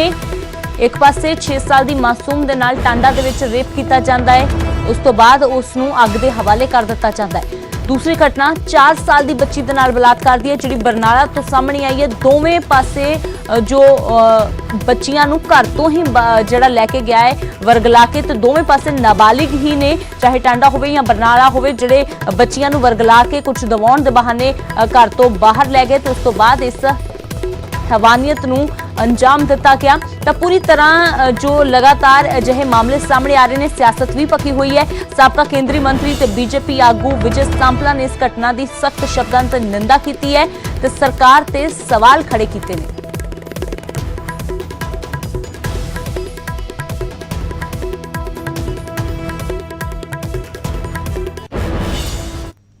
ਜਿਹਦੇ ਨਾਲ ਜਿਹੜਾ बड़ा घिनौना ਜਿਹੜਾ हरकत हुई है और ये बरनाला जिले ਦੇ ਵਿੱਚ ਧਨੌਲੇ ਦੇ ਇੱਕ ਨੇੜੇ ਪਿੰਡ ਦਾ ਪਿੰਡ ਦਾਨਗੜ੍ਹ ਉੱਥੋਂ ਦੀ ਰਹਿਣ ਵਾਲੀ ਬੱਚੀ ਹੈ। ਔਰ ਇਹ ਜਿਸ ਤਰ੍ਹਾਂ ਉੱਥੇ ਦੇ ਮੈਂ ਵਰਕਰਾਂ ਕੋਲੋਂ ਪੁੱਛਿਆ ਤੇ ਬੜਾ ਕਿਉਂਕਿ ਬੱਚੀ 4 ਸਾਲ ਦੀ ਕਿੰਨੀ ਕੁ ਹੋ ਸਕਦੀ ਹੈ ਔਰ ਕਿਸ ਤਰ੍ਹਾਂ ਇਸ ਤਰ੍ਹਾਂ ਦਾ ਟਾਰਚਰ ਕਿਸ ਤਰ੍ਹਾਂ ਸਹਿ ਸਕਦੀ ਹੈ। ਸੋ ਮੈਂ ਇਸ ਬੱਚੀ ਦੇ ਨਾਲ ਹੋਏ ਇਸ ਤਰ੍ਹਾਂ ਦੇ ਘਿਨੌਣੀ ਹਰਕਤ ਦਾ ਜਿੱਥੇ ਸਰਕਾਰ ਕੋਲੋਂ ਮੰਗ ਕਰਦਾ ਕਿ ਦੋਸ਼ੀਆਂ ਨੂੰ ਜਲਦ ਵੀ ਫੜਿਆ ਜਾਵੇ ਔਰ ਨਾਲ ਇਹ ਵੀ ਆ ਕਿ ਵੀ ਉਹਨਾਂ ਨਾਲ ਕਿਤੇ ਕੋਈ ਲੋਈ ਲਿਹਾਜ਼ ਨਾ ਕੀਤਾ ਜਾਵੇ ਜਿਸ ਤਰ੍ਹਾਂ ਬਾਕੀ ਕੇਸਾਂ ਦੇ ਵਿੱਚ ਹੋਣ ਦੀ ਕੋਸ਼ਿਸ਼ ਕੀਤੀ ਹੈ ਔਰ ਕੋਈ ਇੱਕ ਐਸਾ ਇੱਕ ਐਗਜ਼ੈਂਪਲਰੀ ਕੇਸ ਵੀ ਸੈੱਟ ਕਰਨ ਤਾਂ ਕਿ ਕਿਸੇ ਨੂੰ। ਤਾਂ ਸੂਬੇ 'ਚ ਲੜਕੀਆਂ ਦੀ ਸੁਰੱਖਿਆ ਤਾਂ ਸਵਾਲਾਂ ਦੇ ਘੇਰੇ ਦੇ ਵਿੱਚ ਹੈ ਹੀ, ਪਰ ਕ੍ਰਾਈਮ ਦਾ ਗ੍ਰਾਫ ਵੀ ਲਗਾਤਾਰ ਵਧ ਰਿਹਾ ਹੈ। ਹੁਣ ਕਪੂਰਥਲਾ ਤੋਂ ਦਿਲ ਦਹਿਲਾਉਣ ਵਾਲੀ ਵਾਰਦਾਤ ਸਾਹਮਣੇ ਆਈ ਹੈ ਜਿੱਥੇ ਬਜ਼ੁਰਗ ਜੋੜੇ ਦਾ ਗਲਾ ਵੱਢ ਕੇ ਕਤਲ ਕਰ ਦਿੱਤਾ ਗਿਆ ਹੈ। ਸ਼ੁਰੂਆਤੀ ਜਾਂਚ ਵਿੱਚ ਮਾਮਲਾ ਲੁੱਟ ਦਾ ਲੱਗ ਰਿਹਾ ਹੈ। ਬਜ਼ੁਰਗ ਜੋੜਾ ਜੋ ਕਿ ਘਰ ਦੇ ਵਿੱਚ ਇਕੱਲਾ ਰਹਿੰਦਾ ਸੀ ਤੇ ਇਹਨਾਂ ਦਾ ਪੂਰਾ ਪਰਿਵਾਰ ਵਿਦੇਸ਼ ਵਿੱਚ ਰਹਿੰਦਾ ਸੀ ਤੇ ਇਹਨਾਂ ਨੂੰ ਮੌਤ ਦੇ ਘਾਟ ਉਤਾਰ ਦਿੱਤਾ ਗਿਆ ਹੈ। ਬੇਰਹਿਮੀ ਦੇ ਨਾਲ ਗਲਾ ਕੱਟ ਕੇ ਕਤਲ ਕੀਤਾ ਗਿਆ ਹੈ। ਕਪੂਰਥਲਾ ਦੇ ਪਿੰਡ ਸ਼ਿਕਾਰਪੁਰ ਤੋਂ ਇਹ ਵਾਰਦਾਤ ਸਾਹਮਣੇ ਆਈ ਹੈ। ਫਿਲਹਾਲ ਪੁਲਿਸ ਮਾਮਲੇ ਦੀ ਜਾਂਚ ਵਿੱਚ ਜੁਟ ਗਈ ਹੈ। ਸ਼ੁਰੂਆਤੀ ਜਾਂਚ ਦੇ ਵਿੱਚ ਲੁੱਟ ਦਾ ਮਾਮਲਾ ਹੀ ਪੁਲਿਸ ਨੂੰ ਲੱਗ ਰਿਹਾ ਹੈ, ਪਰ ਵੱਖ-ਵੱਖ ਪਹਿਲੂਆਂ ਤੋਂ ਹੋਰ ਵੀ ਜਾਂਚ ਕੀਤੀ ਜਾ ਰਹੀ ਹੈ।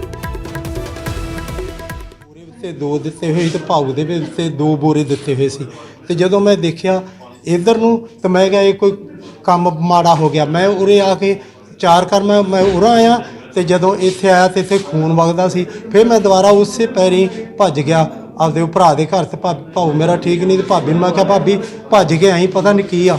ਉਹ ਆਏ ਆ ਅਸੀਂ ਦੋਨੇ ਦੇਖਿਆ ਤੇ ਇਹ ਕਤਲ ਹੋਏ ਹੋਏ ਸੀ। ਸਾਨੂੰ ਹੁਣੇ ਇਤਲਾਹ ਮਿਲੀ ਸੀ ਫੋਨ ਤੇ ਕਿ ਇਦਾਂ ਦੇ ਘਰ 'ਚ ਦਾਖਲ ਹੋ ਗਏ ਜੋਗਿੰਦਰ ਸਿੰਘ ਦੇ ਜਿਹੜਾ ਉਹਦੇ ਘਰ ਆਏ ਤੇ ਦੋਵਾਂ ਦੀ ਡੈਥ ਹੋ ਗਈ। ਰਾਤ ਬੰਦੇ ਕੋਈ ਆਏ ਅਜੇ ਮੌਕੇ ਤੇ ਪਹੁੰਚੇ ਆ, ਤਸਦੀਕ ਕਰਦੇ ਆ ਕੀ ਗੱਲਬਾਤ ਹੈ।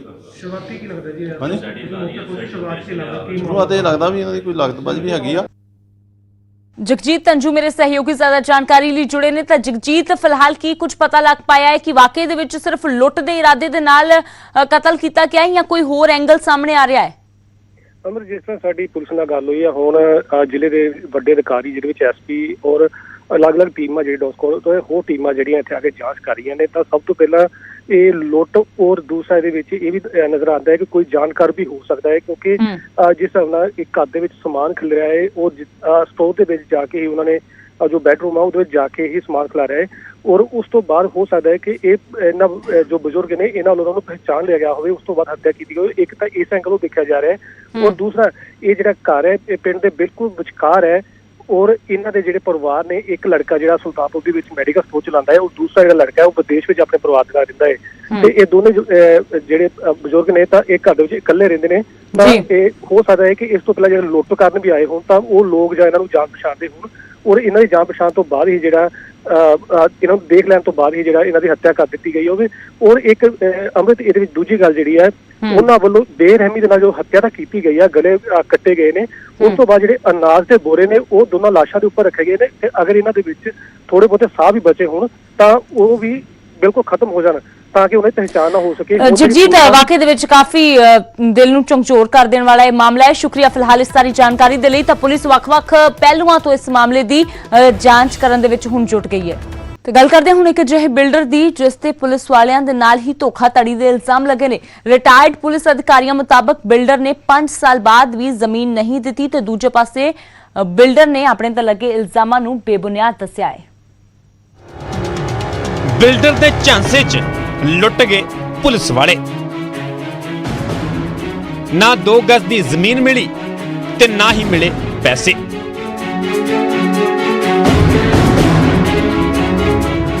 ਬਿਲਡਰਾਂ ਦਾ ਕਾਰਨਾਮਾ ਤਾਂ ਤੁਸੀਂ ਬਹੁਤ ਸੁਣਿਆ ਤੇ ਵੇਖਿਆ ਹੋਵੇਗਾ, ਪਰ ਮੁਹਾਲੀ ਦੇ ਇੱਕ ਬਿਲਡਰ ਤੇ ਪੁਲਿਸ ਵਾਲਿਆਂ ਦੇ ਨਾਲ ਹੀ ਧੋਖਾਧੜੀ ਦਾ ਇਲਜ਼ਾਮ ਲੱਗਿਆ। ਰਿਟਾਇਰਡ ਆਈਜੀ ਤੋਂ ਲੈ ਕੇ ਐਸਐਸਪੀ ਐਸਪੀ ਤੱਕ ਇਸ ਇੰਤਜ਼ਾਰ ਦੇ ਵਿੱਚ ਨੇ ਕਿ ਆਖਰ ਉਹਨਾਂ ਨੂੰ ਉਹਨਾਂ ਦੀ ਜ਼ਮੀਨ ਕਦੋਂ ਮਿਲੇਗੀ। ਨਿਊਜ਼ 18 ਦੇ ਨਾਲ ਗੱਲਬਾਤ 'ਚ ਰਿਟਾਇਰਡ ਪੁਲਿਸ ਅਫਸਰਾਂ ਨੇ ਪੀਸੀਐਲ ਦੇ ਮਾਲਕ ਜਗਜੀਤ ਸਿੰਘ ਤੇ ਧੋਖਾਧੜੀ ਦੇ ਇਲਜ਼ਾਮ ਲਗਾਏ ਨੇ।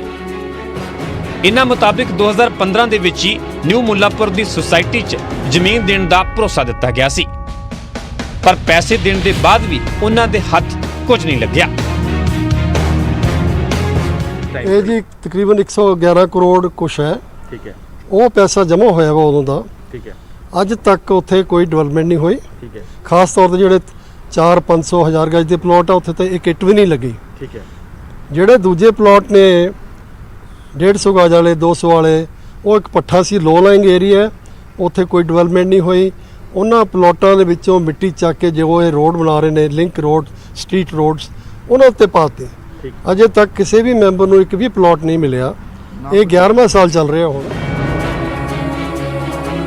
ਉਧਰ ਇਲਜ਼ਾਮਾਂ ਨੂੰ ਲੈ ਕੇ ਜਦੋਂ ਨਿਊਜ਼ 18 ਨੇ ਪੀਸੀਐਲ ਬਿਲਡਰ ਦੇ ਮਾਲਕ ਜਗਜੀਤ ਸਿੰਘ ਦੇ ਨਾਲ ਗੱਲ ਕੀਤੀ ਤਾਂ ਉਹਨਾਂ ਨੇ ਸਾਰੇ ਇਲਜ਼ਾਮਾਂ ਨੂੰ ਬੇਬੁਨਿਆਦ ਦੱਸਿਆ। ਕਿਸੇ ਵੀ ਤਰ੍ਹਾਂ ਦੀ ਧੋਖਾਧੜੀ ਤੋਂ ਇਨਕਾਰ ਕੀਤਾ ਹੈ। ਬਿਲਡਰ ਦੇ ਮੁਤਾਬਿਕ ਜ਼ਿਆਦਾਤਰ ਲੋਕਾਂ ਨੂੰ ਉਹਨਾਂ ਦੀ ਜ਼ਮੀਨ ਮਿਲ ਚੁੱਕੀ ਹੈ ਤੇ ਬਾਕੀ ਲੋਕਾਂ ਨੂੰ ਨਵੰਬਰ ਤੱਕ ਪ੍ਰਾਪਰਟੀ ਦਾ ਕਬਜ਼ਾ ਮਿਲ ਜਾਵੇਗਾ। 9-10 ਮਹੀਨਿਆਂ ਦੀ ਇਹ ਮਹਾਮਾਰੀ ਹੈ, ਇਹਦੇ 'ਚ ਸਾਡੀ ਸਾਰੀ ਜਿਹੜਾ ਇਕਨੋਮਿਕ ਸਟਰਕਚਰ ਡਿਸਟਰਬ ਹੋਇਆ, ਸਾਡਾ ਸਾਰਾ ਜਿਹੜਾ ਵਰਕ ਕਲਚਰ ਡਿਸਟਰਬ ਹੋਇਆ। ਹੁਣ ਅਸੀਂ ਬੜੀ ਮੁਸ਼ਕਲ ਦੇ ਨਾਲ ਇਹਨੂੰ ਲੈ ਤੇ ਲਿਆ ਗਏ। ਨਾ ਤਾਂ ਅੱਜ ਦੀ ਰੇਟ ਸਾਨੂੰ ਉਸ ਤਰੀਕੇ ਨਾਲ ਮੈਨ ਪਾਵਰ ਮਿਲਦੀ ਹੈ, ਨਾ ਸਾਨੂੰ ਸਕਿਲਡ ਤੇ ਅਨਸਕਿਲਡ ਲੇਬਰ ਮਿਲਦੀ ਹੈ, ਪਰ ਅਸੀਂ ਕੰਟੀਨਿਊਸਲੀ ਕੰਮ ਕਰਦੇ ਪਏ। ਇਹਨਾਂ ਸਾਰੀਆਂ ਦਿੱਕਤਾਂ ਨੂੰ ਇੱਕ ਸਾਈਡ ਤੇ ਰੱਖ ਕੇ ਅੱਜ ਅਸੀਂ ਇਹਨਾਂ ਦੇ ਪਲਾਟਾਂ ਨੂੰ ਨਵੇਂ ਸ਼ਡਿਊਲ ਦੇ ਅਕੋਰਡਿੰਗਲੀ ਜਿਹੜਾ ਦਿੱਤਾ ਹੈ, ਪੈਂਡੇਮਿਕ ਕਰਕੇ ਹੋਇਆ ਹੈ। ਜੇ ਨਾ ਪੈਂਡੇਮਿਕ ਹੁੰਦੀ ਤੇ ਅੱਜ ਇਸ ਟਾਈਮ ਤੇ ਆਲਮੋਸਟ ਪੋਜੀਸ਼ਨ। ਜੇਕਰ ਬਿਲਡਰ ਦੀ ਸਫਾਈ 'ਚ ਸੱਚਾਈ ਹੁੰਦੀ ਤਾਂ ਸਵਾਲ ਹੈ ਕਿ ਰਿਟਾਇਰਡ ਪੁਲਿਸ ਵਾਲਿਆਂ ਨੂੰ ਹੀ ਦਰ-ਦਰ ਦੀਆਂ ਠੋਕਰਾਂ ਕਿਉਂ ਖਾਣੀਆਂ ਪੈਂਦੀਆਂ। ਸਵਾਲ ਸਿਰਫ ਇੱਕ ਜਾਂ ਦੋ ਅਫਸਰਾਂ ਦਾ ਨਹੀਂ ਹੈ। 542 ਅਜਿਹੇ ਰਿਟਾਇਰਡ ਪੁਲਿਸ ਕਰਮੀ ਨੇ ਜਿਨ੍ਹਾਂ ਨੂੰ ਆਪਣੀ ਜ਼ਮੀਨ ਦਾ ਅਜੇ ਤੱਕ ਇੰਤਜ਼ਾਰ ਹੈ। ਮੁਹਾਲੀ ਤੋਂ ਮਨੋਜ ਰਾਠੀ, ਨਿਊਜ਼ 18 ਪੰਜਾਬ।